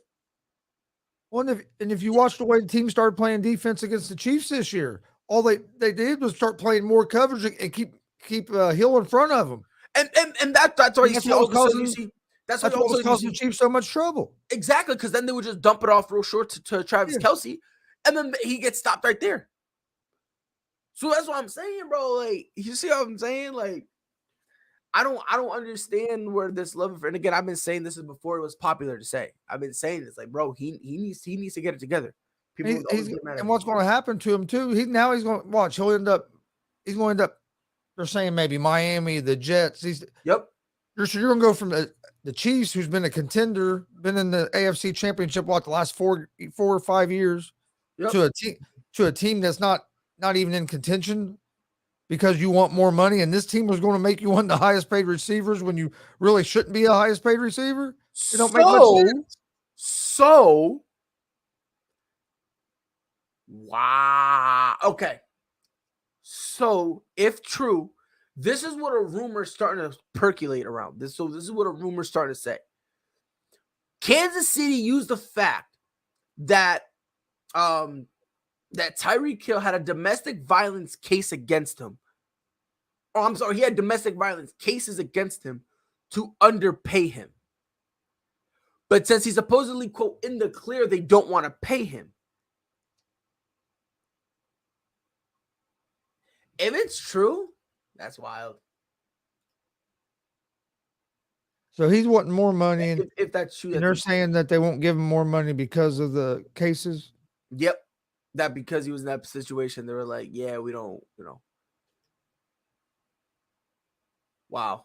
That's wild to me. Because he has been in trouble a couple times, right? Yep. Excuse me. That's wild, bro. Somebody's trying to tell me Russell Wilson can't stay healthy. He only missed a month in his 8 years. Yeah, and he missed it this year. Yeah, people, and that's because of a freak accident. Because he threw the ball and his finger hit Aaron Donald's helmet. That was a freak accident. That's where you get people with that recency bias. They see what happened this year, and he's been hurt for the last 2 or 3 years. No, he's the guy that's always there. It's wild. So obviously, like you said, with Tyreek Hill, a lot of people have been saying, they've been trying to guess where he's going to go. As of right now, the top options are the Jets and the Dolphins. However, multiple teams have kind of reached out. Barring anything crazy happening, he's expected to be one of those two. He's expected to either be a Jet or a Dolphin, which I like Tua Tagovailoa. I like him. That's my boy. But going from Patrick Mahomes to Tua Tagovailoa, is that being your best possible outcome? Good luck. Never mind if he goes to the Jets. Never mind if he goes to the Jets. All right. Never mind that. Okay. Because they still don't even know who's the best player, who's the best quarterback on their roster. Because they brought back Mike White for a year. It's just incredible. This is by far probably the funniest thing in the world.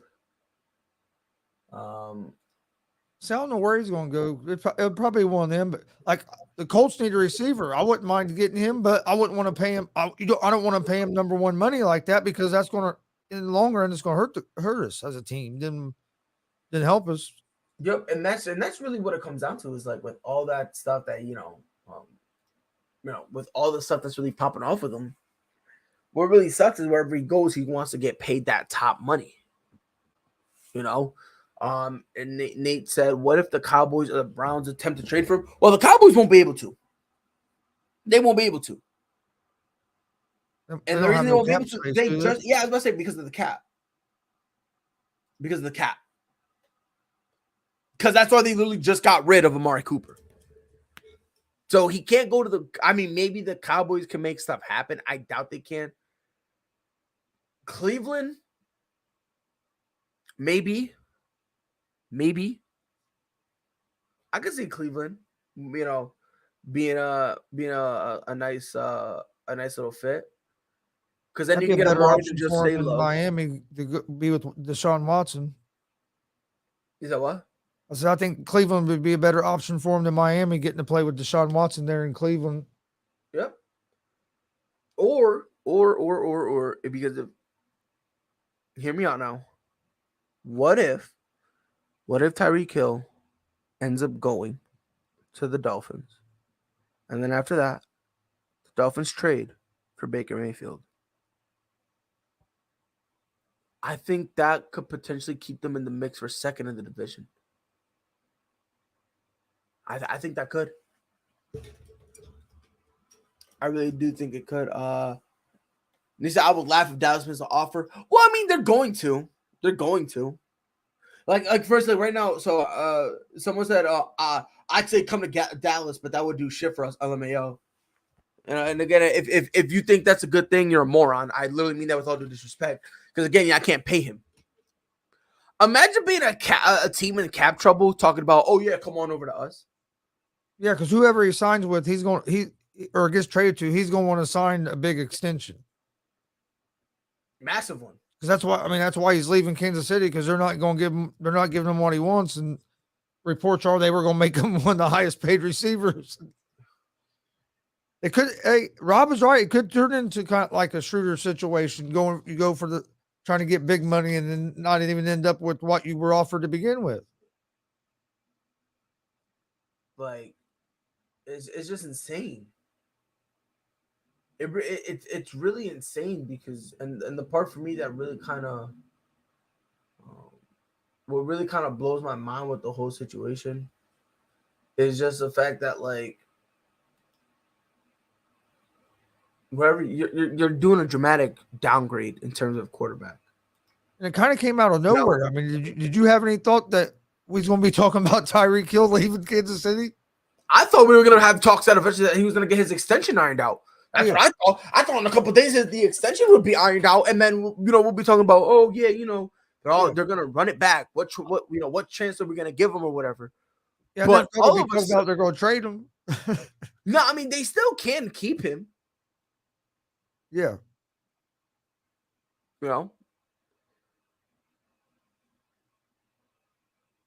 Yeah, they could because he's still under contract for this year anyway. I don't know how many more years he was under contract, but yeah, they could keep him. They don't have to trade him. Right. Is he going to? I wonder if they do that if he'll sit out. You know what? I said I wonder if they don't trade him if he'll sit out. No, I don't think so. I wouldn't think so, but hey, you can pull Le'Veon Bell. Look, you see how that didn't work out good for Le'Veon. Yeah, I don't think he sits out. Because isn't this his final year? I'm not sure. I'd have to look it up. I think it might be. I'll tell you right now. Because if this is his final year, if I'm him, I would take this final year and then dip.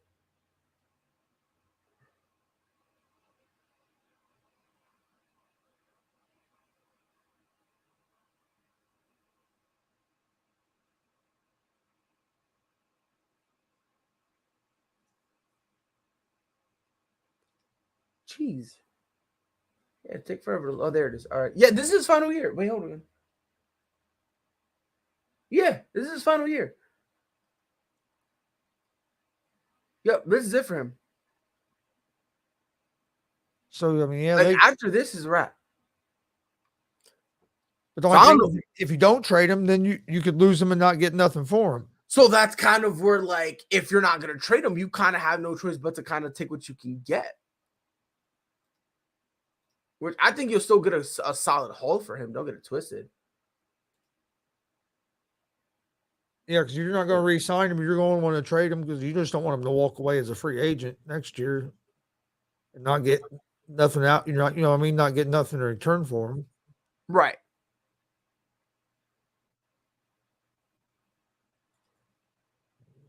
Dolphins have a lot of draft picks, don't they? Yeah, they do. That's probably one of the reasons they're a favorite. Probably the same way with the Jets, but you really want to go to the Jets? Like you said, they don't even know who their damn quarterback is. Well, he doesn't have a no trade, so it really just comes down to simple. It just really comes down to who is I think it really comes down to who is going to be who's giving you more. You know what I mean? How much do you think this affects the Chiefs' offense if you don't have Hill? Kind of. But you still got plenty of talent. And you still have some speed that you still have that deep. You still got McCole Hardman, who has shown you that, I could fill that void when needed. And you got Schuster. So I mean, I still I think I think they'll be okay. I think it'll be fine. I think it's gonna be fine. Dustin said Hill to the Jets. Chiefs will send them there to die. I guess. I don't know, because if I'm the Chiefs, I don't do that. I don't send them anywhere to quote die. I don't do that. I go to try to get as much as I possibly can. Yeah, I send them to wherever I'm getting the best offer for them. Yeah, that's really it. You know what I mean? Because again, like they've had a really nice relationship up until now. You know what I mean? So it wouldn't make sense to kind of just throw him into the wolves and all of a sudden be rude to him now. You know? So Kansas City's starting to have a little bit of problems. You never heard anything come out there. Now Hill was wanting traded. Then earlier in the season, they were talking about there was a rift between Bieniemy and Mahomes and Reed, and you didn't hear that problems, but that's something that comes with winning. I said when you're winning, things is sweet, but it's like if you lose, especially the way they lost, like the bitter way, like it, all that stuff like starts kind of percolating. Point fingers and you start pointing fingers. I wouldn't be surprised if they've been doing this like 2 years ago. And that messes up the chemistry that the team had when they were winning. Yep. And sometimes you're so down bad that winning won't even fix it. Sometimes you're just that bad of a situation where, you know what I mean, where it wouldn't matter. That would be wild. Team with, because Mahomes Mahomes is great, but if you watched him play last year, his accuracy wasn't there, especially in the reason it wasn't there was just because like he understood I have a horrible defense. Yeah. So now he has to do extra. Yeah, press and try to do extra. Yeah, if we're gonna be, he was playing a lot like Carson Wentz. I was going to say kind of like Peyton back in the day when they didn't have a great defense. Like every ball needs to be a home run ball. Yep. And that's how he was playing because he understood, bro, this is a horrible defense. Defense is horrible. So I used to always yell, with the Colts, if we just had a damn defense. Right. Because honestly, if they had a defense, no one would care if Tyreek Hill left. Yeah. You know, because look, Nate says, if Tyreek is gone, do you see a possibility of the Chiefs finishing last in the division? Think about it. If they had a respectable defense, this question wouldn't be posed. No. You know? But like I said, I don't think it's going to affect them too much. You know, I mean, he's talented, so obviously it'll be a hit, you know. But again, when you have other guys who could fill that void, you still got Travis Kelce. I mean, I think you'll be all right. I think you'll survive. But again, it also depends on what you get. Like I'm reading here, somebody said Waddle must be if you send Tyreek Hill over to Miami, someone was like, Waddle has to be in the trade because they both play the same type of game. That tells me you're a moron. That you have no idea what the fuck you're talking about. Like when you say Jalen Waddle and Tyreek Hill play the same exact way, football is not in your wheelhouse. So have you ever watched a football game? No. They do not play the same way whatsoever. Bro, you could put Jalen Waddle is a better route runner. So you could put him short and you could put him long. He's got speed, but he could run routes. He's got better hands. His acceleration is not like Jalen Waddle. You could play him deep, mid, and low. Tyreek Hill is a go deep dude. But Jalen Waddle and Tyreek Hill play the same. That's not even a close. That's great. You know what I think it is? I think the reason they play close is because they both play wide receiver. That's why they play the same. I mean, think about it. Tom Brady and Lamar Jackson have the same exact play style. They're both quarterbacks. Yeah, that don't make no sense. That's almost like comparing Tyreek Hill style of play to like a Devontae Adams style play. I mean, it's no comparison. Like you said, Tyreek's going to run deep, or he's going to act like he's going deep and he's going to stop. He's not a great route runner. He don't have the great footwork like some of them guys do. Waddle has a lot better footwork than what Hill has coming out of breaks.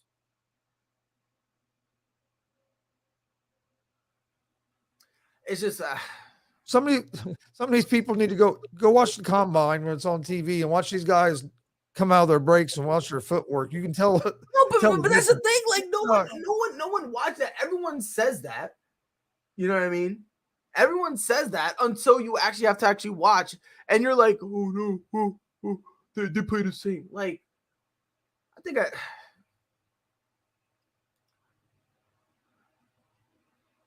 I'm telling you, man, a lot of people just need to literally stay in your lane, bro. Football's not in your wheelhouse. Not everyone is good at everything.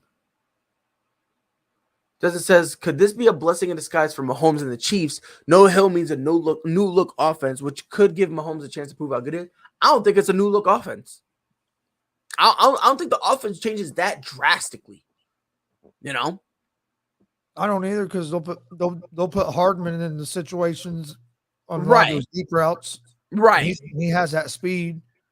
And I And don't then think his hands aren't no worse than Tyreek Hill's hands. So I mean, right. And then you have Juju Smith-Schuster who can just run. He can run mid. So instead of like the high-low mid, you can have McCall Hardman run high. And then you got Juju runs mid. and you He still could have be Kelsey. because think about it, Juju will probably fit that Sammy Watkins role. You know what I mean? When they had Sammy Watkins, he could fill that role. He's the mid guy, and then Travis Kelce low, and then you could switch Juju and Travis Kelce. So then there'll be plays where Travis runs mid and Juju runs low. So I don't think it's Kelsey's still going to be their most important weapon. yeah. I don't think it's you got to revamp the entire offense. You know what I mean? Because remember, it wasn't Tyreek Hill or bust. You still had other weapons. So when you're in a situation like, for instance, Green Bay. That's a situation you gotta revamp that offense. Yeah, you have no choice. You gotta revamp that offense. You were Devontae Adams or bust when it came to the passing game. Exactly right. So it's in the passing game. That's something you definitely gotta revamp. But in Kansas City, I wouldn't necessarily say it's a revamp. You probably just gotta tweak some things here and there. You know, frankly, you just brush up the old playbook. The one you have with Sammy. You just brush that thing up and do that. I think that's what I would do. That's just me. Because you got guys, again, McCall Hardman, he's got the speed. Granted, he's not as fast as Tyreek Hill, but he's still fast. And Kansas City likes drafting wide receivers and speed guys in the draft, so they'll probably pick somebody up in the draft as well. Tyreek Hill to Carolina for CMC. I'll be honest.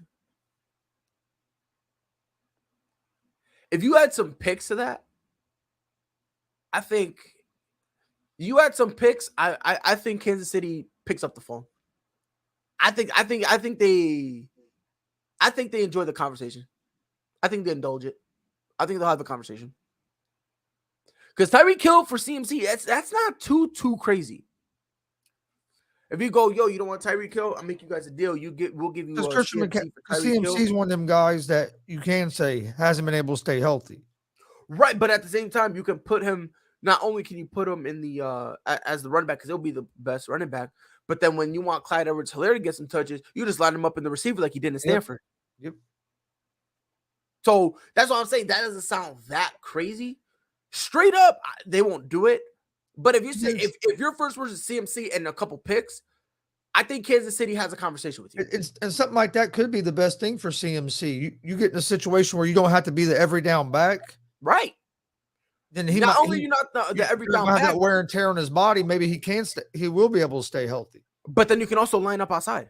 Yep. Could you just get the ball in his hand in his face, and he can make plays. You don't have to line him up as a running back all the time.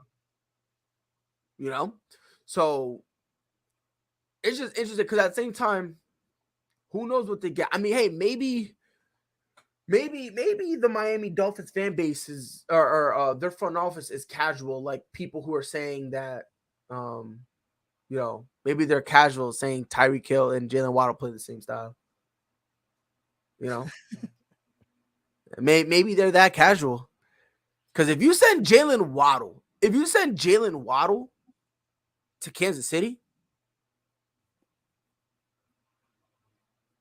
I'm scared. Yeah. Mommy, do not turn off the lights. Mommy, I am scared. Funny how the Chiefs offered him a low price because of his history. With the same team that gave him a contract. What the hell's the difference now? Well, the difference now is because now they want to strong arm him because now they're in cap trouble. It's really, I mean, let's be honest. That's the only difference. They don't care that he put Paul. They don't care about the accusations. They're just using it. Simple. They're using it just because now they can't pay him what he wants. I wouldn't be shocked to see Marquez Valdez-Scantling go to KC because now he has a similar route runner. Kind of. But the way they run their offense, their deep runner doesn't run routes. It's more just like a use your speed. So I think that's where McCall Hardman. I mean, if you want to put Marquez Valdez-Scantling there, hey, pop off. Dude, Scantling, he's always, for me, he's always hit or miss. He'll make some great catches and you'll see him drop just some easy balls. It's just wild, bro. It's just, I don't know, man. It's just, for me, again, I'm very interested to see where he ends up. There are pros and there are cons with the two top locations he has. There are pros and cons with both. Much rather go to the Dolphins than the Jets. Well, here's the thing. I mean, the Jets obviously are, an interesting thing. But at the same time, if you go to Miami, are they going to open up the playbook for Tua? I hope so. I mean, if you're not going to, you might as well get rid of him. I mean, he's got a new head coach, and he likes him. And I'm like, yo, look, man, you need to figure it out. Like, you need to open the playbook for this kid, because I think Tua will be solid, but you're not gonna know until you open up the playbook and tell this kid, all right, here it is. Go do your thing. There's gonna be times where you have to throw low. We're gonna give you the opportunity to run deep. And we're gonna see: are you scared to go deep, or are you noticing things and exploiting the holes in the defense? At some point, you gotta do that to the kid. Well, they gotta show him that they trust him. That's what they haven't.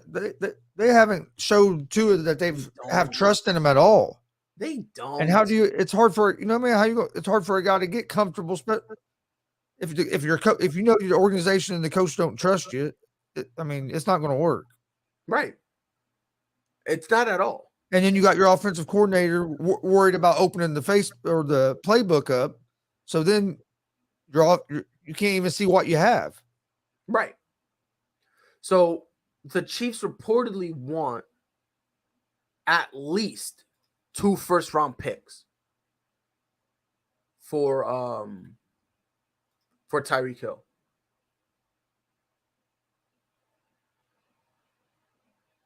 They want at least 2 first-round picks for him. Which,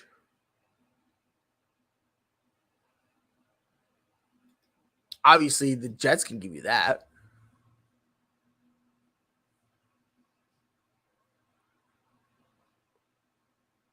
But man. Oh, no, I read it wrong. So it's a first-round pick and a second-round pick. I read it wrong. So they want 1 first-round pick? Basically, they want a Devontae Adams deal. 1 first, 1 second. Which, and I think this is a conversation they need to have with themselves. Like, let's say they do that, right? Let's say, can they get that? Like, can they get? Because I think based on everything, I think they might get two second-round picks. I think that's. Yeah, I don't think teams are going to say you're worth the same as a Devontae Adams. Well, not only that, but it's his final year, so I don't think Yeah. And with it only being because Kansas City don't have the leverage here because it's his final year, so teams know, hey, if he don't sign with them, we'll have a chance to get him next year as a free agent. Right. So they're not. I don't think they'll be able to get as much because teams are going to be able to use that against them. Yo, 100%. 110%.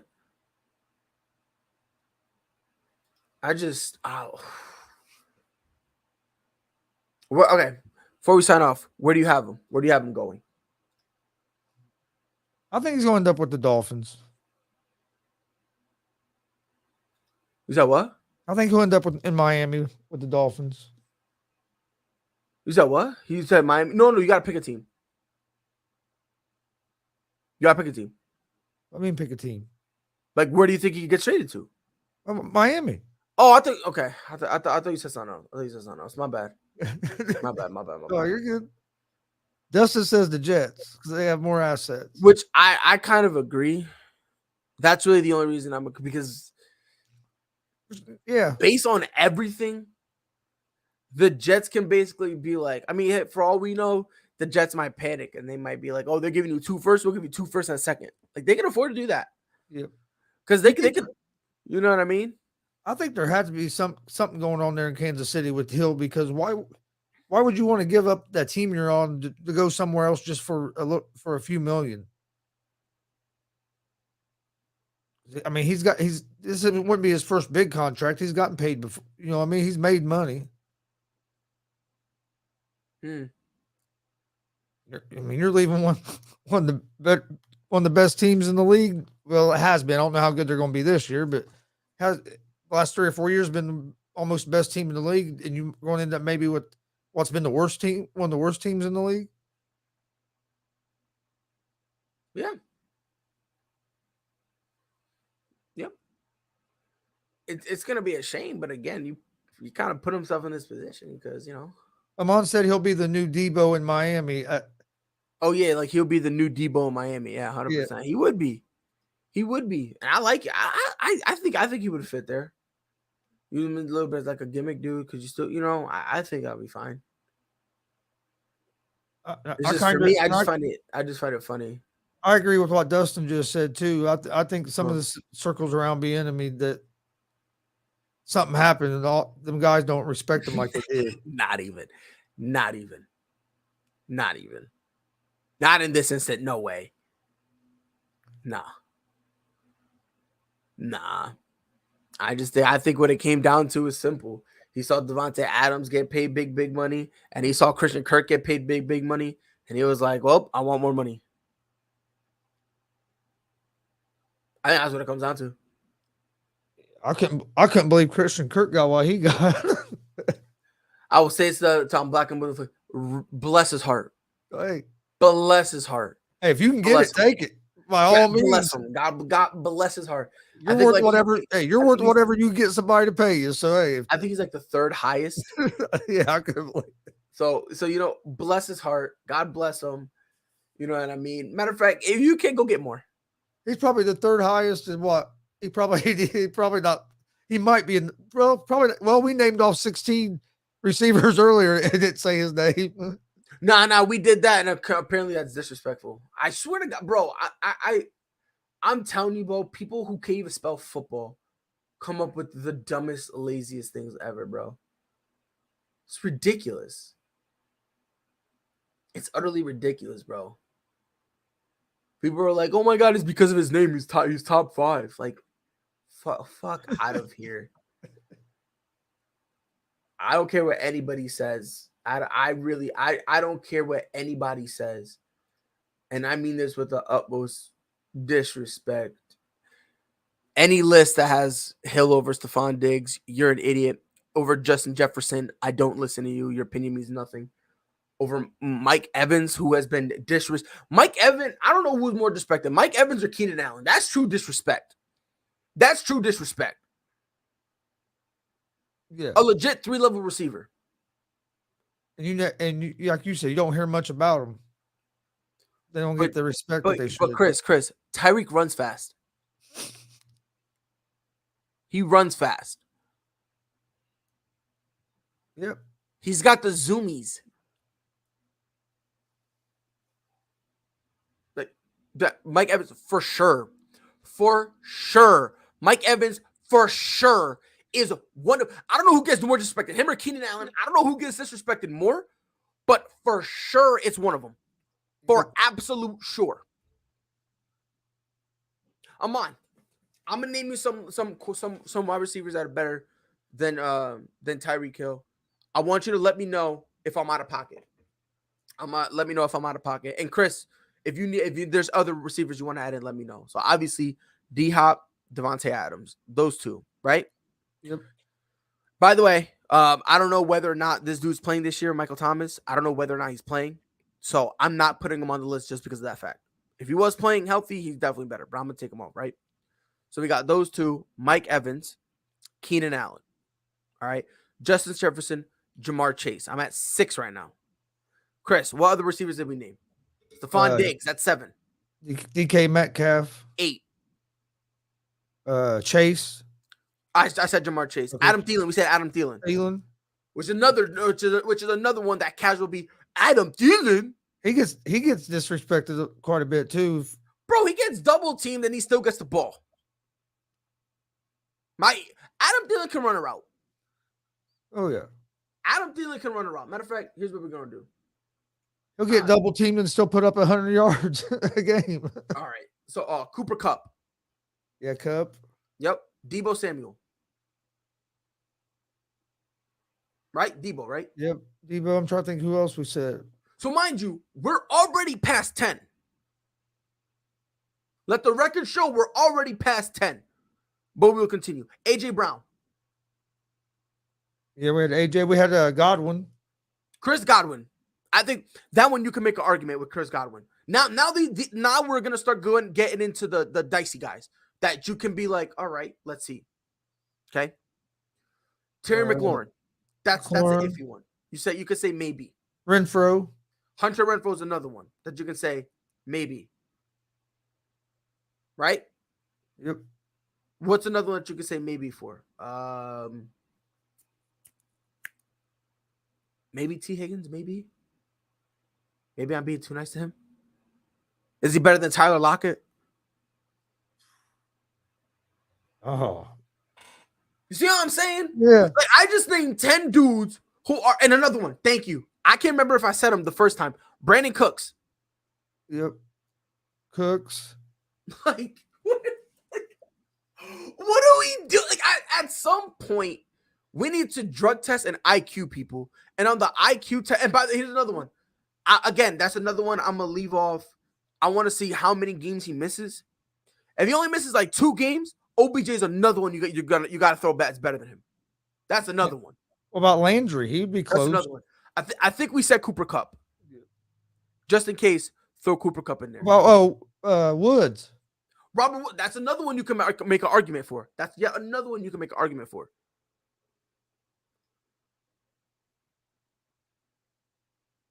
So it's like at some point, bro, we did not say Allen Robinson. We did not say Allen Robinson. No, I don't think Allen Robinson is better at all. But for me, it's like, if you say he's top 5 easily, you're the definition of a casual. You're a definition of a dude who doesn't watch football. You watching football is the 10 like the 10-minute highlight reel. Julio, I'm not taking Julio right now. If we're talking about prime for prime, I'm taking Julio. But if not, if we're talking about right here, right now, I'm gonna take Tyreek Hill. Yeah, because last year Julio hasn't been able to stay healthy. And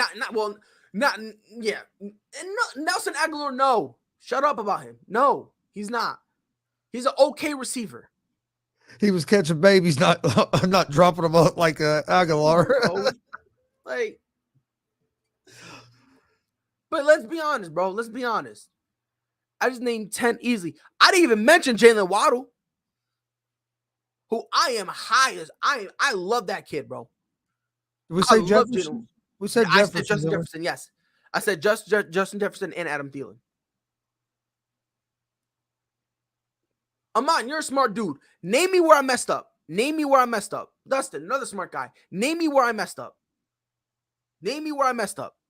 Chicago may be a sleeper for Hill because of new GM Ryan Poles. Yeah, he was pushing Kansas to get him. So it's like that might be. I don't think he really will go to Chicago. Because like I said, if Chicago will be like, oh yeah, this is what we can give you, the Jets could literally double it effortlessly. They could double it, no problem. So unless they figure something out. I mean, I'm not going to say it's impossible, you know. And I don't think Dustin is alluding that that he definitely will go to Chicago. That's why he said sleeper in there. You know what I mean? Yeah. But I just think that, you know, and I just think based on how everything is panning out, I don't think so. Unless there's something specific that the Bears want that that Kansas City wants. If it's something like that, pop off, you know. But thank you, man. Haven't seen it. Thank you. I think at some point, like, you know, people don't watch football. They just watch the highlight reels that the NFL puts at the end of the season. Look at their top 10 best plays. Watch Sports Center top 10 on ESPN. That's it. That's really it. And to me, it's by far the funniest thing in the world. Because if you still have Tyreek Hill in your top 5, you're out of your mind. You really are. Because he's not better than Stephon Diggs. And I don't care on what planet you're on. If you think he's better than Stephon Diggs, get out of here. I don't think he's better. First of all, relax, pump the brakes, relax. Now, because Amon was trying to say that he would rather. Chris, let me ask you a question. You're the right now. You're the owner of the Houston Texans, right? Let's just say that, right? Let me ask you something. And by the way, Damian, I don't think it'll probably be 2 second rounders and a player if they would want to. You know, but we're not saying it's gonna happen. But outside of those 3, Chicago does have, you know, the biggest chance outside of those 3, which is probably like a 10% chance. Chris, you own the Houston Texans. I want to ask you a question. You own the Houston Texans. Who would you rather have starting, Davis Mills or Baker Mayfield? Baker Mayfield. Thank you. I'm up 2-1, Amon. I'm up 2-1. Amon said Mills. Yeah, he said Mills. Amon likes Mills. I remember Amon talking about Mills one day on here. I don't know why he likes him. I don't know why. I've seen his. Chris goes, come on, Chris. And I can just imagine in my head him saying, come on, Chris. Yeah. And then another one, 3. Dustin. Yo. And my thing is, I'd rather have Baker Mayfield. The mom was calling me biased because he's. No, if I had my choice, I wouldn't want either one of them. I want somebody else. But all them two got to take Baker. Listen, I'm there with you. If I could have a choice, yes, I'd rather get somebody else. I'd rather get, you know. Oh, yo, man, you have one person agreeing with you. You got one person agreeing with you. Dustin said, "Mine, I choose Tyrod over Davis Mills," and he goes, "Dustin, I'm canceling our show." But like, all right, but it's 3-2 because you got somebody on your side. My thing is, I don't know. I don't know. I don't hate Davis. I don't hate Davis Mills. I just don't think right now he's better than my guy. Ooh. Shouldn't be the question is where did it... Okay. All right. So Jets and Dolphins both now have trades in place for the soon-to-be former wide receiver. The question now becomes where Hill wants to be the next highest-paid wide receiver in NFL history. Once he decides the trade is expected to happen, for now, Hill is said to be torn. Welcome back, Rob. Yo, Rob. What's up, my brother? Since we don't have Tyreek Hill in our top 5, we're, quote, disrespectful. Who said that? Casuals are saying that. Then you don't watch football. That's exactly what we said. All you watch is the top 10 plays on Sports Center. Right. You see Tyreek Hill get a couple top plays and you think all of a sudden he's a top guy. There's a difference between being a guy and a top guy. And I'm sorry, Tyreek ain't a top guy. No. As I just mentioned, he's not even the top guy on his team. You can't be in top 10 if you're not even the number 1 receiver on your team. It's Travis Kelce. I've been saying this for the longest, so I'm just bro. You call me a prophet, bro. I've been saying this about Aaron Rodgers. Eventually, everyone's gonna see it. They're seeing it. I'm chilling. Said the same thing about Tyreek. You strip away that boy's speed, and he's generic as they come. Yeah, That's it. They learned how He's to. me with speed, bro. He's average, like, bro. He's wicked fast. Don't get it twisted. But stop playing, bro. Let's sit up here and not act like the man ain't got butterfingers. How many passes have we seen him drop? And people want to get on Hollywood. We got bozos in the back talking about this is why I'm Hollywood Brown isn't a number one. Meanwhile, wide open in the basket. You think it's a bread basket? Sight exotic butters in there. He's fumbling up like a fool. Yeah, amazing. Hey, did we put Hollywood on that list, didn't we? Yeah, For me, You know what I mean, Hollywood is the borderline. I think Hollywood was the borderline because I like Hollywood. I think the only reason people don't like Hollywood is because they're mad because Lamar Jackson just can't throw a lick. Yeah, he's in Baltimore. That's it. That's all it comes down to. Because I promise you, if he played anywhere else, no one's questioning if he's the number one. Not a single soul on God's green earth is questioning him. But we gotta protect Lamar Jackson. He can't throw the ball. But it's not his fault. You're not allowed to talk about Lamar not being able to throw the ball. Hey, I love Lamar Jackson, but we got to be real. You know, he. Now he could probably do it. He could. He's still young. He could develop. Yeah, he has to work on his game. Yeah, I'm expecting him to eventually. Oh, because sooner or later he's gonna realize as a quarterback, I don't want to take those hits. Yeah, Mike, what's up, bro? Hey, man. Yo, Mike, let me ask you something. My boy Mike. Let me ask you, Chris, Rob, I don't want you to say anything. Mike, have you been watching at all? Your show? Yeah. Don't at me like that. No. I'm just curious because this will depending how the conversation goes from here. No, sir, but I've Okay, been good. and I don't like what I'm seeing in the chat. You're good. I just want to, Rob, Chris, don't say anything. Mike, this is what I want to. I'm gonna give you a statement. Let me know how you feel about it. Tyreek Hill is a top 5 wide receiver. No. Thank you. Thank you. Not even top 10. Thank you. Oh my days. Oh, allow it. Don't chat to me. Oh my God, I want to be like Young Philly when I grow up. Holy shit, man. No. Tyreek. Oh my God. Mike, please, the floor is yours. Please expose these casuals. I mean, Willikers.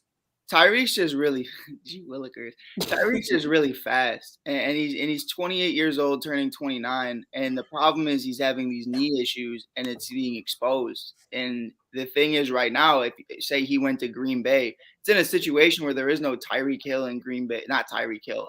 There is no Travis Kelce in Green Bay. There is no Pringle. There is no Sammy Watkins. There is nothing else really going on. So the biggest thing about it all to me is you would drop back those two safeties and they'd be on their own little island just waiting for Tyreek to run straight because he's not going to run anywhere else. He doesn't run a route. He's not a Cooper Kupp. He's not Cooper Kupp. He's not any of those guys. And he's not Devontae Adams. So giving up 2 first-round picks to me is ridiculous. I wouldn't give up shit, especially with those knee issues. If he loses that speed, he's literally just a 6'4" guy standing out there. He doesn't run routes. He doesn't catch the ball well. I'd say he's average at best, and that's because he has a top 3 quarterback throwing it to him. I'm not trying to shit on Tyreek, but I'm not going to sit up here and say he's like Stephon Diggs, like he's like Amari Cooper. Someone just said that Tyreek Hill is a great route runner. Who said that? What are you watching? He doesn't run routes. He just gets open. Ready? Okay, this is the exact message. Is killing me. Fast. Hill's arguably top 5. Mahomes is great, no doubt, but Hill has been a part of that, which is funny because Tyreek Hill has not looked like this with Alex Smith. But again, let me shut up. Great route runner and unreal game speed. Most of Mahomes' best bombs are to him, leaving broken ankles in the secondary. That's because Travis Kelce's not running those routes. Like, what are we doing? And not to mention, people are not taking into account that Mahomes extend those plays. People are just dumb. That's all it comes down to. People are just he runs out of the pocket It allows Holy Tyreek shit. Hill to burn guys because now guys have to pay attention to if Mahomes is going to take off running and keep the ball himself. Get out of here, bro. Like the rumor is whatever it is whether he's going to the Jets or Miami or what have you. Like those situations are gonna suck because it's like there's not much going else for the New York Jets. You're going to be able to just solely focus on Tyreek Hill because now Crowder's gone. They don't have much else going on. Miami would be decent. Miami would be decent if you had a quarterback, but you don't have a quarterback. So I mean, that's the biggest. If you had Deshaun Watson, I'd say this is going to be amazing. But dude, you're going to go from Patrick Mahomes to, no offense, Tua. Yeah, it's not. I love Tua, but that's a step back. That's like 4 steps back. It's a big step back. It's a big step back because especially with the side that Tyreek Hill wants to run routes on is the right side, and Tua's left-handed, first of all, and second of all, he doesn't have the arm strength or the mobility to be able to extend those plays. So it's like I don't know what you'd really expect out of that. He's just going to be chucking up Hail Marys. Where with Patrick, at least it's like I'm confident when Patrick chucks it up. I know that's a good play. But when Tua does it, I'm like, dude, what the fuck is that? You're holding your breath for it. Yeah. And this is the thing to me, because the most idiotic part of this conversation is the fact that Kansas City is willing to pay you. They're going to treat you like a top-notch receiver. And you're like, no, I'm better than that. I want more. I'm better than that. Like, dude, you have a chance to make your money, to play with a top 5 quarterback, to play on one of the favorites to win the Super Bowl, and you're like, nah, fuck that. No, I don't. I think it's a little bit deeper, to be honest. It has to be deeper, and he's just not saying it. No, he's mad. No, because he's mad. He's mad because when they gave him the extension, it was amidst of his entire domestic violence thing. Yeah. And now when he wants to be paid, they're telling him that because he went through that, they're using that as a knock to not pay him. Yeah, I wouldn't fuck with them either, to be honest, if that was how they felt. But I mean, yeah, but you about to get paid now. You look at Deshaun though. I was about to say 2 days after Deshaun gets, proven not guilty. It's one of those situations where you're the highest paid quarterback and you get paid baseball money. So Tyreek's looking at that like, dude, and I didn't even really do anything type shit. Like that's just his opinion. That's not my opinion. I heard that video. He's crazy, but it's one of those situations where it's nowhere near the realm of trouble that Deshaun Watson was going to be in. I mean, that's 22 plus women, and it's like 2 days later, he's the highest paid quarterback in NFL history, and Tyreek's probably looking at that like, the fuck, I've done 10 times more than this guy. I did 10 times less off the field than this guy. I don't get why I'm not getting paid. But he has to look at it like this. At one point in time, Deshaun Watson was considered a top 5 quarterback. Right. You've never been considered a top 5 receiver. 100%. I just think he believes that. Believe what you want. The cheetah ain't nothing without his speed. So I'm telling you, and eventually you're gonna get old. Like what are you gonna do as that speed starts? I think it's already happening. To be honest, we saw it last season. There were moments where that's exactly what I said. I said he had a very slow start to the season. Mm-hmm. I mean, it's very slow start. And that whole team did, but I mean, it comes down to at the end of the day to where he just didn't look as fast and he didn't look as healthy. And Pride, to go back to the beginning of it, it's like, oh, well, what routes does he run? He's always making plays. No, you run 60 yards out and then you do fucking zigzags around safeties and hope that Patrick can chuck it up and you're just faster than the other guy. He's literally doing zigzags. It looks like I'm watching, like when I did football in recess and you would just run out there and do zigzags and shit, waiting for the quarterback to throw it. That's exactly what it is with Tyreek. It's all speed. That's all it is. Because people don't understand what route running is. Right. No, like we're talking about drawing up a play. Bro. Like if you want to know what route running is, watch Cooper Kupp. Those are routes. You don't have the footwork on them to run the routes like them guys do. Right. Correct. Like I've never in my life take somebody at the line of scrimmage. I don't think Pride. I don't think you could pull up any tape ever in my life have seen Tyreek Hill make a cut. I don't think he doesn't. He does because that's not. He can't run routes. I don't think so. He can't run routes. That's not him. It's curls or it's a Hail Mary, and that's really it. That's all it is. That's it. He doesn't run routes because he can't. I'm not his biggest. Now, Travis Kelce, if we were having this conversation about Travis Kelce, I say pay that man today. That man's a wide receiver. That's what I thank you. He's their number one wide receiver. 100%. Thank you. And Rob said that too. I love Tyreek. Tyreek, my dude. Travis, not yeah, Tyreek. Travis is a dog, bro. Like, He is. He's the young GOAT, the young tight end GOAT. We know Rob Gronkowski's the GOAT, but Travis. You had me till you said that. You don't like Rob Gronkowski? No. You try to say that Tyreek Hill could be a GOAT. Nah, bro. No, I'm saying Travis Kelce. No, I'm sorry. Yeah, you said Travis Kelce could be the GOAT. Nah, bro. I said a young GOAT up and coming. Nah, you can't do that. He's not that young no more, though. He's like pushing 30. He up and coming. His career is not said and done yet. Fact. I would have Rob number one. And just those injuries, he didn't last as long as other guys. But but Rob Gronkowski, when healthy. Yeah, I always tell people, like, and this sounds crazy, and this is pride. Me and Pride have had this conversation. Chris, I don't know how you feel about it, but for the GOAT conversation, I don't always look at longevity. I look at your best year compared to everybody else's best year. And I'm like, dude, that's why Shaq is my top 3 GOAT conversation, because it's like in that prime 2001 year, who's stopping them?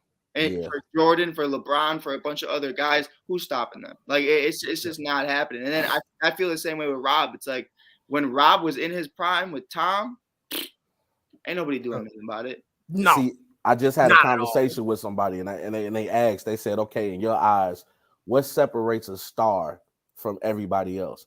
And I said, a star to me, especially in the game of basketball, is the person you know is going to get the ball when the time matters, and there's still nothing you can do about it. Right. Like, we know you're going to have the ball in your hand in the last 2 minutes of the play. And there's nothing you can do about it. Like, we've all prepared for this. We watch film on this. And yet, as Kobe would say, it's a difference between watching sharks on Animal Planet than getting in the water swimming with them.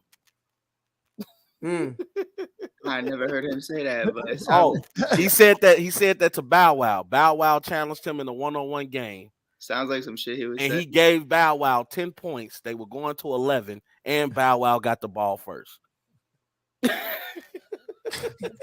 I agree with you, Mike, on the longevity thing. I don't go by longevity when I'm looking at the GOAT. I go by their best year compared to everybody else's best years. Same as you're saying. Gronkowski's the best tight end that in my opinion, that's played. Yeah, 100%. But like, I can hear Gonzalez up there as well, but I think Gronk at his best was a little bit better. Right. That's why I'm always willing to listen to the conversation of Tony, because it's like Tony played all those seasons, and I'm like, okay, I hear what you're saying, but what I'm saying is, like, prime for prime, put those two on the field together. I think Gronk outdoes him, and that's just being real. I don't care if it's Tom throwing him the ball or not. You could have Mitchell Trubisky throwing him that thing. I don't care. Like, it's Rob's time, and no one was going to stop Rob. What he do? Yes, Lord. I mean, look, for me, bro, I just, again, and when I talk about Rob, obviously you gotta take it with a grain of salt, because I'm a New England Patriots fan. I know. Yeah, you gotta take what I'm saying with a grain of salt.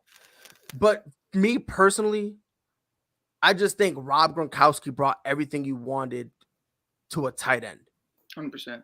Easily. Like, if you need him to block the position. Yeah, like if you needed him to block, easy. If you needed him to pass, easy. You needed him to do jump balls, easy. For a tight end, he could run some routes.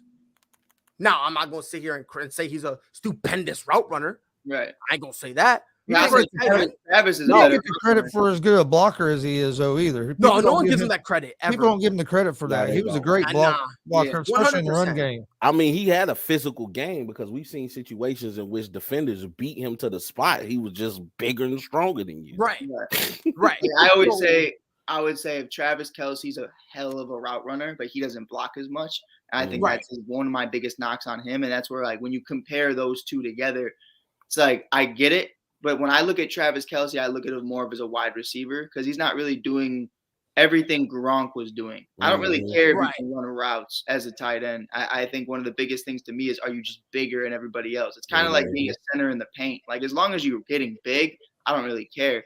Yeah. But like, you're not blocking, you're not doing any of these things. So it's like, and you can't. Realistically, like, Travis can't block. He's not in a situation where you can, because outside of Tyreek, there's nothing out there. So he needs to go run a route, because he's the best route runner. And it speaks volumes if Juju's already your better route runner out of all that entire wide receiver core. This man's not getting paid that shit. I mean, they've said it. That's why Juju Smith was bought in for the short balls, for the routes that need to be ran. That's why they went to go get a Juju. It's not for the long ball. It's for the short game. When Pat Mahomes got to let that thing go. Right. 100%. Because I think that's what they were missing, honestly. Because with Travis and Tyreek, everybody was always looking for the long ball, and they were looking for the yak. You know, we'll throw it to Tyreek on the slant and just let him burn everybody. Man, you know, they gonna do all this shit just to lose to Josh Allen this year. That's crazy. Well, their defense, they definitely need some help on the defensive end because now you're asking Kansas City to just outscore everybody. 100%.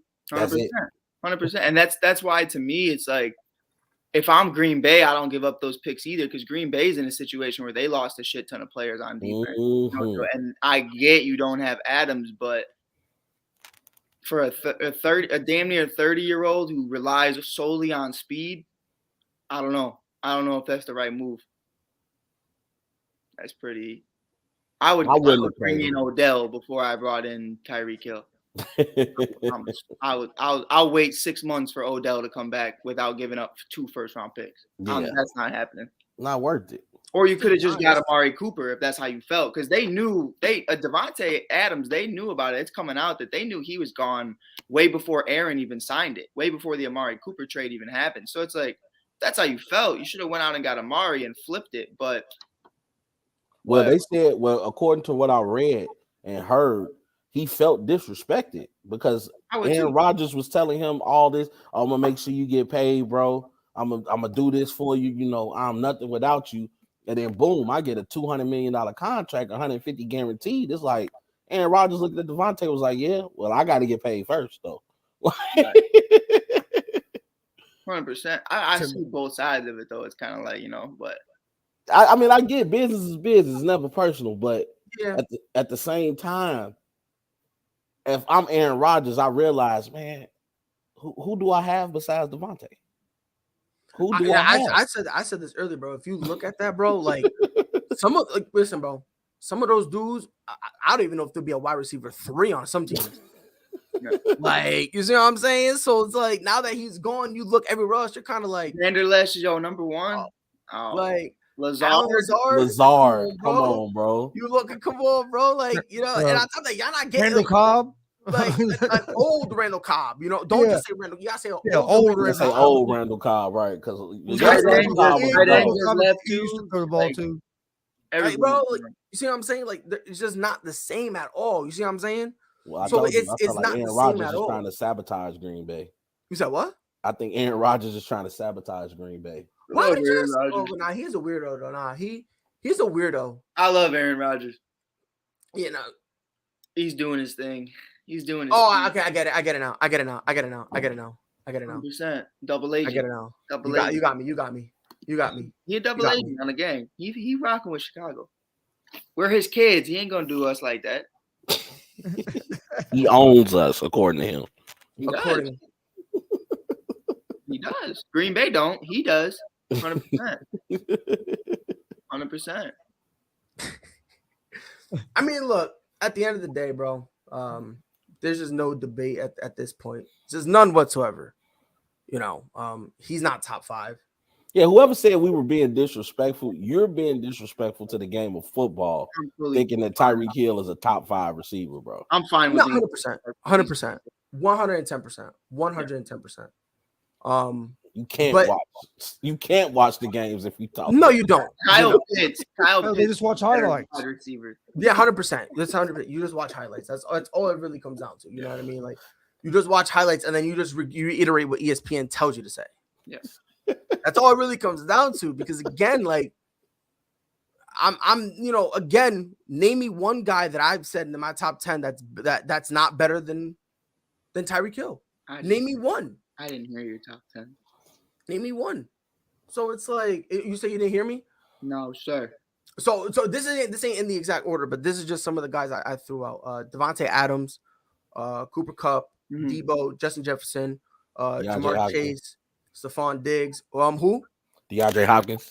I didn't say DeAndre Hopkins yet. Not yet. DeAndre Hopkins, DK Metcalf, AJ Brown, Keenan Allen, Mm. and Mike Evans.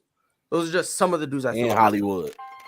So and that's what I'm saying. So now you got other guys like then you got the Hollywood Browns of the world. Did you say Thielen? Darnell Mooney's, the Adam Thielens of the world. Jalen Waddle, shit. Jalen Waddle, Tyler Lockett. I would say the only one you said where I'd be like, damn, that one's like Out of pocket is DK. I think is a conversation because I don't think DK has great hands or great route running. I just think that was just kind of the same situation as Tyreek, except it's the opposite. He's just bigger. Huge. Yeah, he's just huge. And it's like whatever you ask him to do, he can jump up and get it. The same way Tyreek, no matter what you ask him to do, he can run it out. So to me, it's like that's the only conversation, but I'd still pick DK. He's 23. He can learn. 100%. You're 29. I think I've seen the best out of you already. Yep. But I have no idea, to be honest. No, I'm there with you. You know what I mean? I would take DK, but again, like I said, how many receivers I just named? Like about 15-ish? Yeah. Of those 15 receivers, how many did you say it was a conversation? One, and that's probably so. Let's say for the sake of argument, let's say for the sake of this argument, let's say Tyreek Hill is better than DK, right? Let's say for the sake of this argument, that's still at least 3 guys he still needs to outbeat, to be a top 10, right? Just a top 10 receiver. No, 100%. That still leaves about 3 for him to beat out, just to be a top 10. Hey, Rob Scott, if you're eating chips, at least let me see. But again, there's that, and then on top of that, guess what? There's another 5 you gotta beat, another 5 to be in the top 5. And I don't even think I even mentioned Stephon Diggs. Nah.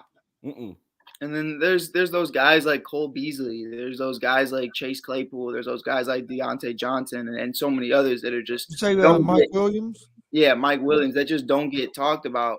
I mean, I don't think Juju is one of those guys. It's like when Juju is on the field and running routes, he runs crisp routes. He has good hands. Like if you're looking at a wide receiver position, he's solid. Yeah, like I look at, and that's why I always said Henry Ruggs to me was going to be the next Tyreek Hill, and that's just how I felt because Henry Ruggs didn't do anything other than run fast. It was just that's all it was. It was just pure speed, and it works if that's all that's asked from you. And that shit works when that shit translated. That shit translated on and off the field because like you said, Travis Kelce demands so much attention. That if you know he's gonna get double teamed, you're gonna outrun a lot of people out there on those edges. So easily. So it's like, it's kind of like, what do you want to do? You know what I mean? You want to put a linebacker on him, or then Travis Kelce's kind of he's got the speed advantage, so he's gonna take off. But then if you put a corner on him, Travis Kelce got the size advantage. Yeah, you know what I mean? Now you bring in a Juju, like we just mentioned, how great of a route runner he is. It's nothing you really have to do but run fast. That's it. I'll give Tyreek the fastest player in the league, 100%. No debate. Oh, no debate. Don't get it. No debate. Yeah, and the Chiefs still have speed with Harden. Right. Yeah, like, you know what I mean? He's definitely the fastest, of course. I'm not going to take that from him. We even forgot about what Michael Thomas is. Well, I told Chris about this. I'm taking Michael Thomas out. Basically for the same reason why I took Deshaun Watson out. I don't know if he's gonna be able to play or whatnot. So I don't want to hold him. You know what I mean? Keenan Allen.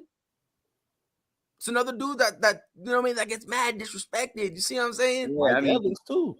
Yeah, so it's kind of like Allen Robinson. I'm not putting Allen Robinson there. I'm not putting Allen. Mike Evans was that dude before they bought in them receivers. He just I just mean as a he still is.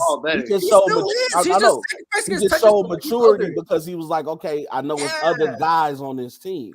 Right. But Mike Evans, don't get it twisted. Well, people get it twisted. It's like, sports. It's hard to watch. Like being able to sit down and watch football, it's hard. It's very hard. You got to sit down and open your eyes, right? Yeah. So that's hard in and of itself. Now, actually analyzing and knowing what to talk about, it's even harder. Yes, sir. It's even harder, man. I just remember those really days is. when Mike Evans, all he had was my boy that went to the Saints. What's the quarterback name? Jameis Winston. Yeah, he had Winston, and he was still dominating. No, yards like crazy. Dominate. I mean, he was on my fantasy lineup. I'm like, I'm going to choose Mike Evans. Crazy. Mike be on and off with me in fantasy though, because now with Tom at least, because then some weeks it would be. Well, yeah, because he's got so many. But that's because right now there's so many. Mike blew me in 2021. But when the spotlight was just on Mike, Jameis Winston, number one guy. Yeah. Oh, he didn't disappoint. Yeah, last year it wasn't even so much he disappointed. It was like I was pissed at Tom. I would say that I want to. No. But no. No, I'm not gonna disrespect Tyreek like that. If I'm not putting Tyreek Hill in the top 10, I'm definitely not putting. Right, yeah, 100%. You're not. He hasn't done it. He hasn't done a single thing. He didn't shine in Detroit. He didn't shine in New York. Yeah, I think he did. Not really. He was I think you can make an argument. His last year, he was alright. You think he was just alright? He was alright. He didn't do anything to me that just made me be like, man, Galladay is that. Hey, you playing against the Bears, Pride, against the Bears, the dog shit Bears, and I never once went into that game. All right, so I think Galladay's a solid number 2. Hold on, real quick, just letting y'all know, the Chiefs are trading Tyreek Hill to the Miami Dolphins for 5 draft picks: a 2022 first round, a second round pick, a 4th round pick, and a 4th and 6th round pick in the 2023 draft. They get one first. One first. Yeah, it looks like it's 1 first. That's fine. So for this year, it's a 1st, a 2nd, and a 4th. So then you could say, all right, my 1st round pick this year is Tyreek Hill. That's fine with me. That's fine with me. If it was like 2 or 3 of them, it's like, what the fuck are you doing? So this year they got 3 additional draft picks. It'll be a 1st, a 2nd, and a 4th round pick, and then a 4th and a 6th round pick next year. So they got 5. You got Devontae Parker. You got Jalen Waddle. I think they still have Will Fuller. No, they don't. I don't think they might have lost Will Fuller. But honestly, you lost Will Fuller. I mean, who cares? But I'm sorry. And they still got a tight end. What's his name? Gesicki. Yeah. Tyreek is about to get exposed, bro. You said what? He's about to get exposed. No, I think that's. I'm not gonna go as far as I don't think he'll get. I think he's gonna get exposed in Miami. I think that's the perfect landing spot. I think if to be honest, because you have a lot of what you have in Kansas City. You don't have you can make an argument. You got some of that in Miami. You're missing the most important piece, the person throwing him the ball. And I think outside of the quarterback.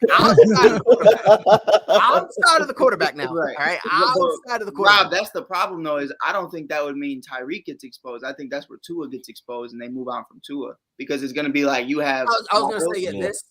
That's where I was gonna go. I think this right here is like, Tua's boom or bust. Yeah, you gotta figure it out now. You got to figure it out. Miami has to make the playoffs. You have a deep threat it's now. You have hard. Get him the ball. The AFC is loaded, man. Forget the play. Forget making the playoffs, bro. With this offense and how that defense was clicking last year, bro, you might make an argument that the expectations are even higher. We talking about AFC championship, winning the division type of expectations, maybe even the championship. You can make that argument. I mean, think about it, bro. Like, that's probably the expectations they got for Tua right now because they were like, yo, we believe in you. We got rid of Brian Flores for you. But wouldn't that be a smack in Brian Flores' face? I think they already smacked him the day he signed. The day he signed that contract, they smacked him in the face because they said he had full reign, full control. And then they immediately said, yeah, we lied. So it's like, we'll give you 100,000. We'll give you 100,000 to lose.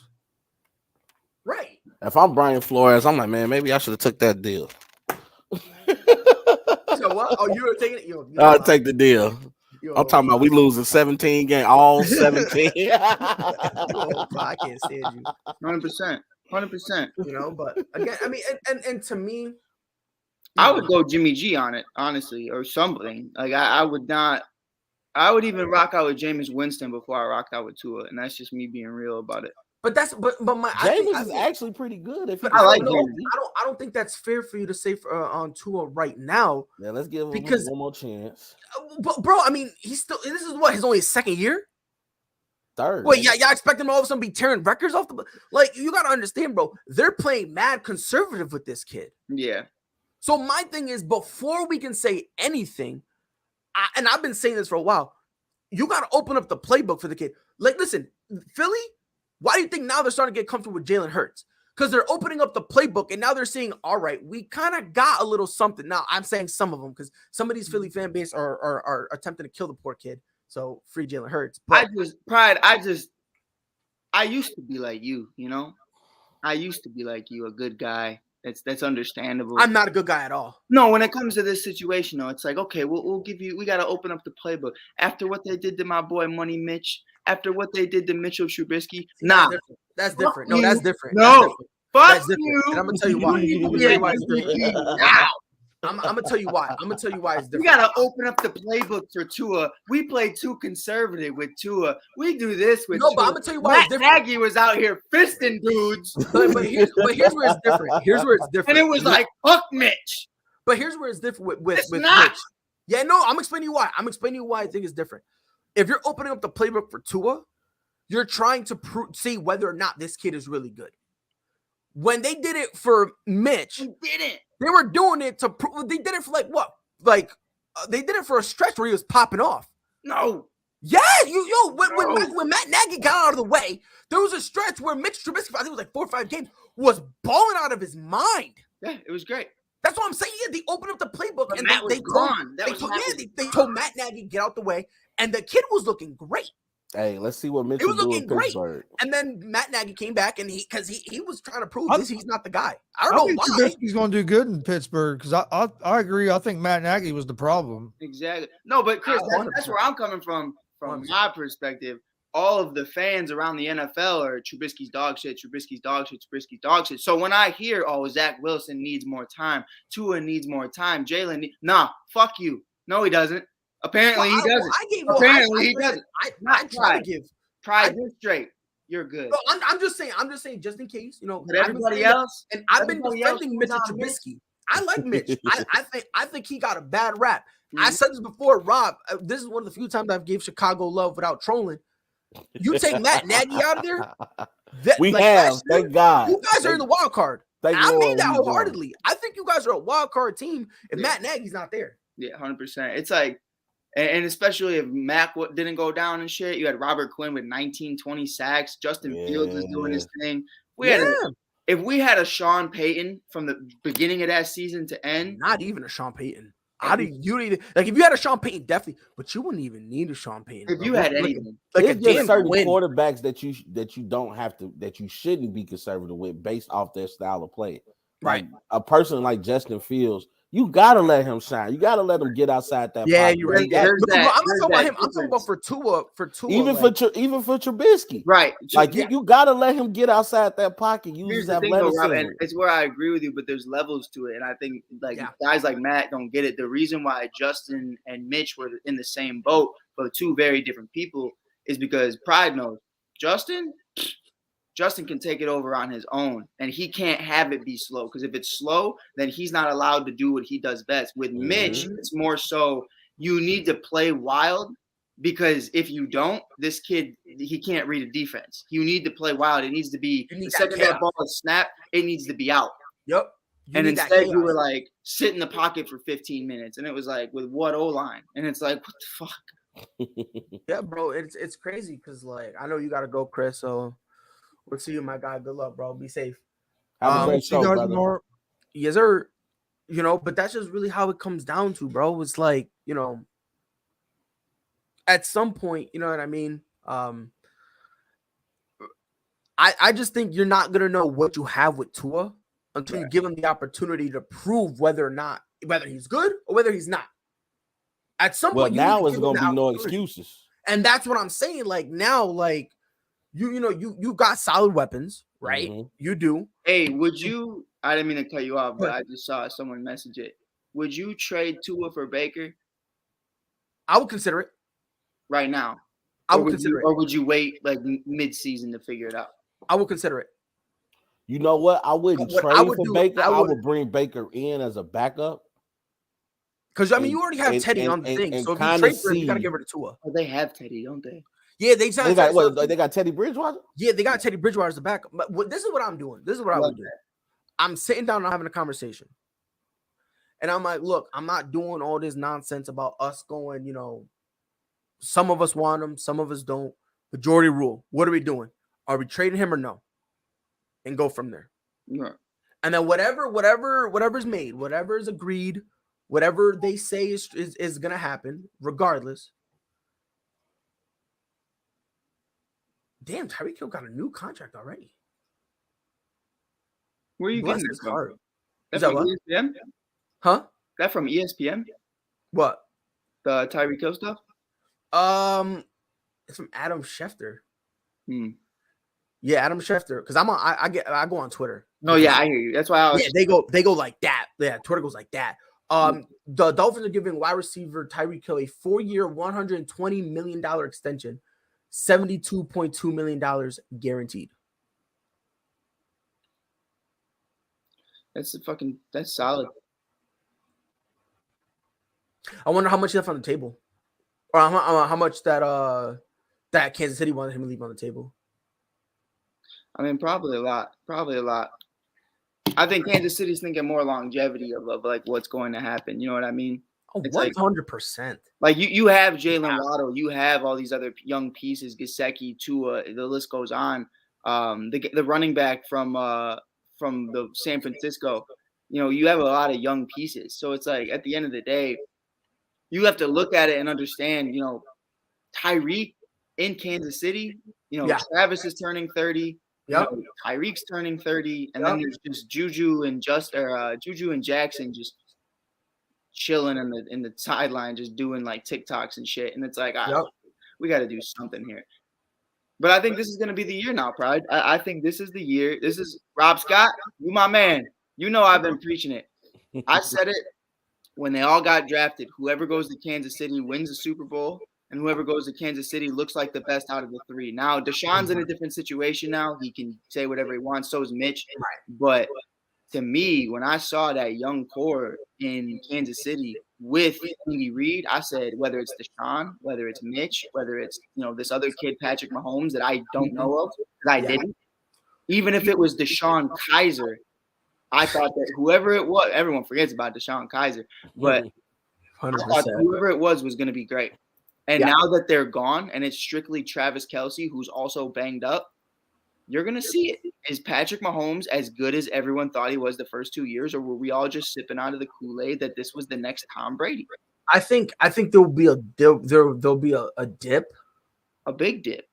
I'm not going as far as saying big dip. It's Juju, and that's it for wide receivers. Juju is solid because they're probably going to – because what I would do is I think so. Third year being hurt. I think so, but here's why. The reason I think so is because think about it. The way they run their offense, they don't depend solely on one guy. It's like a spread the ball type of thing to an extent. You know what I mean? So it's not like Juju's going to be like the number one every single time. You see what I'm saying? Like you got McCole Hardman who's probably going to take over the deep routes, right? You probably got him to do that. Juju takes care of mid, right? And then Travis Kelce gets low. And then if you want to switch to mid-low, that's fine. Right. You see what I'm saying? No. So I think with all that, I was gonna say Golden State. I think Kansas City is gonna be fine. I think they'll be fine. I think at the beginning there'll be a little hiccups. Yeah.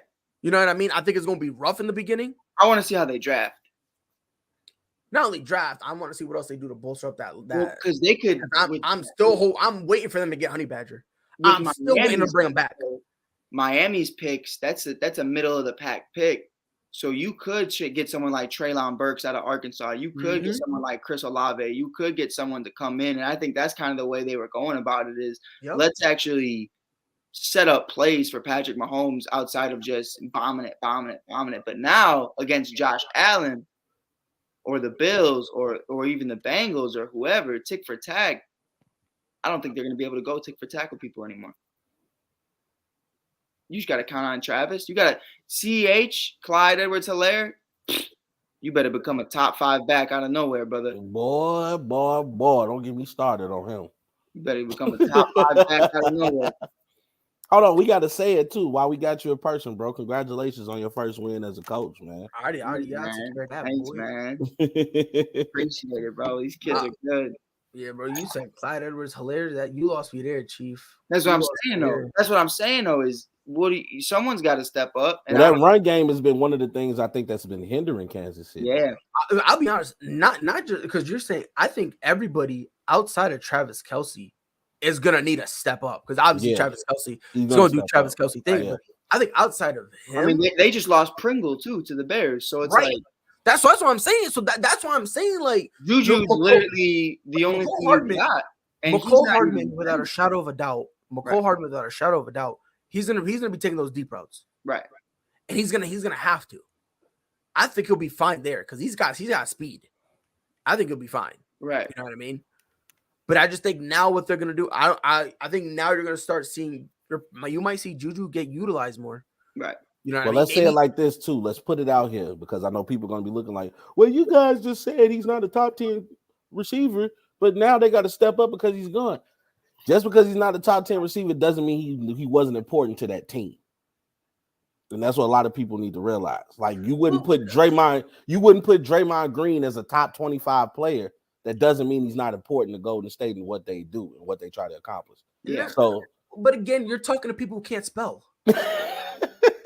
I just wanted to map it out for them because people will sit up here again, you can map it out for them. You can map it out for them. They're still lost. Like it doesn't matter. You see what I'm saying? Like again, me personally, bro, it's like once you tell me, oh yeah, Tyreek Hill's still top 5, I don't talk to you. I don't talk to you because you don't know what you're talking about. Like that's just kind of really the fact of the matter. You see what I'm saying? Hey, if I'm gonna be calling Pride. No, bro, I'm being honest. Look, Pride. Anytime I talk to a casual fan, I'm gonna just call you like Pride. Up the list. Up the list. We got a new member, bro. I'm gonna start making a list and putting fools' names on it because this is ridiculous. Like Mike, bro, people think all of a sudden he's a route runner. People think that running fast is running routes. Yeah, that Tyreek Hill's a route runner. I don't even want to talk about it. Like, I'm not. You're not watching. You're not. Like I don't know because when he first got drafted, that was one of the biggest knocks on him. Yeah, that he's not a route runner. Yeah, he just fast. And he's never been in a position to develop it because they just put him on all right, go deep. They say or run a slant. We're gonna give you the ball, and then you just beat everybody to the end zone. Right.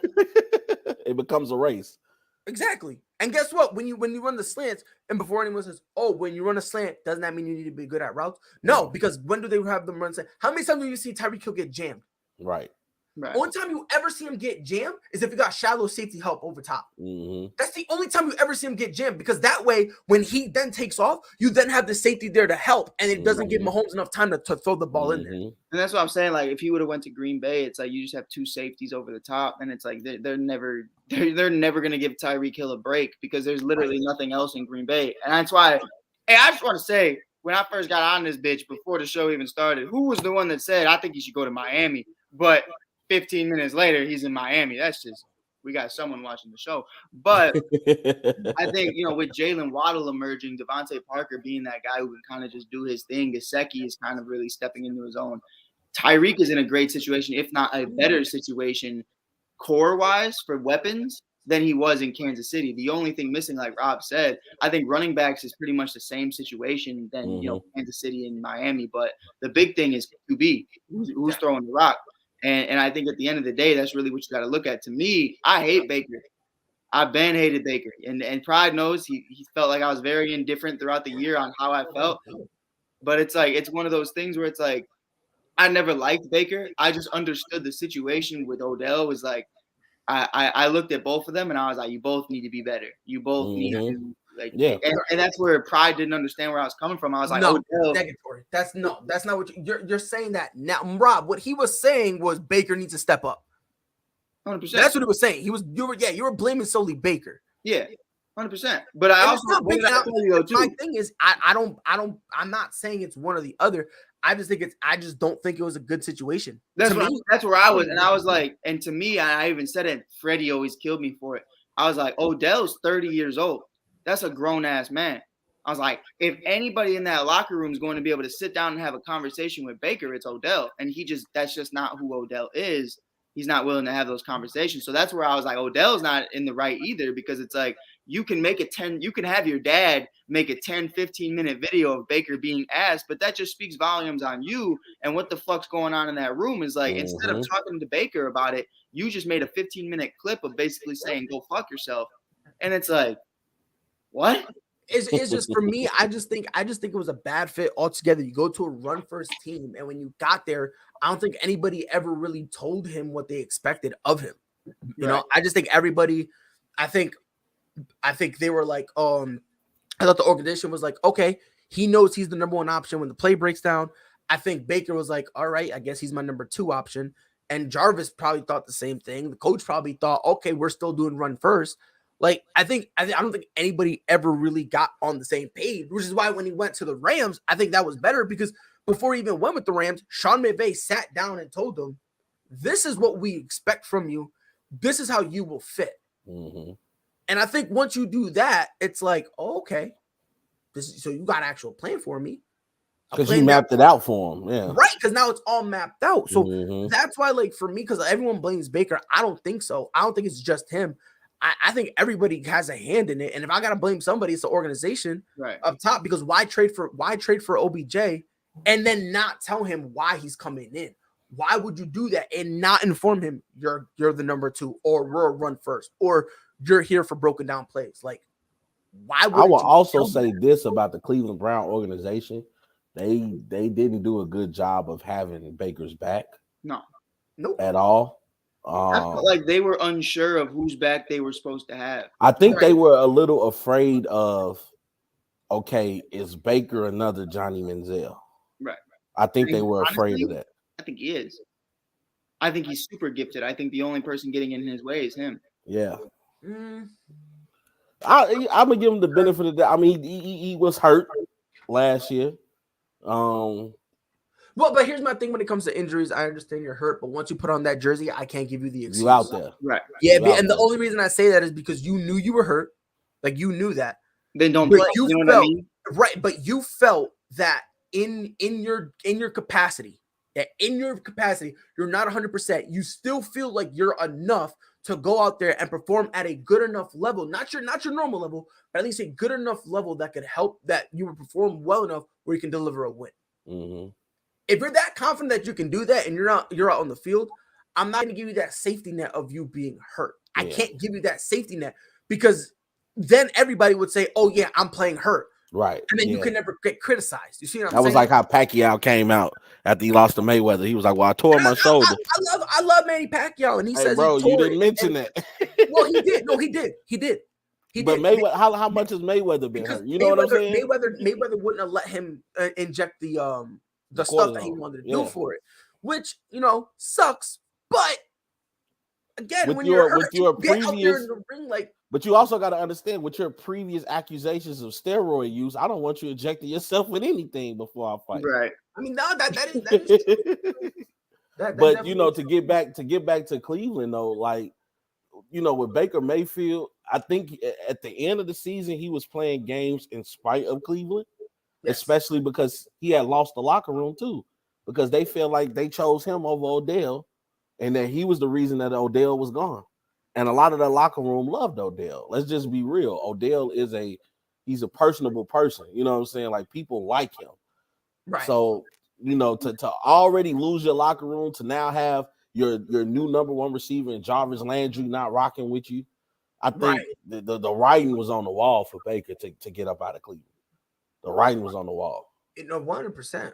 It really was. And again, it's a shame that this is how it ended, because like I said, I like Baker Mayfield. I think Baker Mayfield is the best quarterback Cleveland has had in a long time, long time. Yeah. And it's just kind of a shame because, they expected a transcendental talent, but they got a pretty good quarterback though.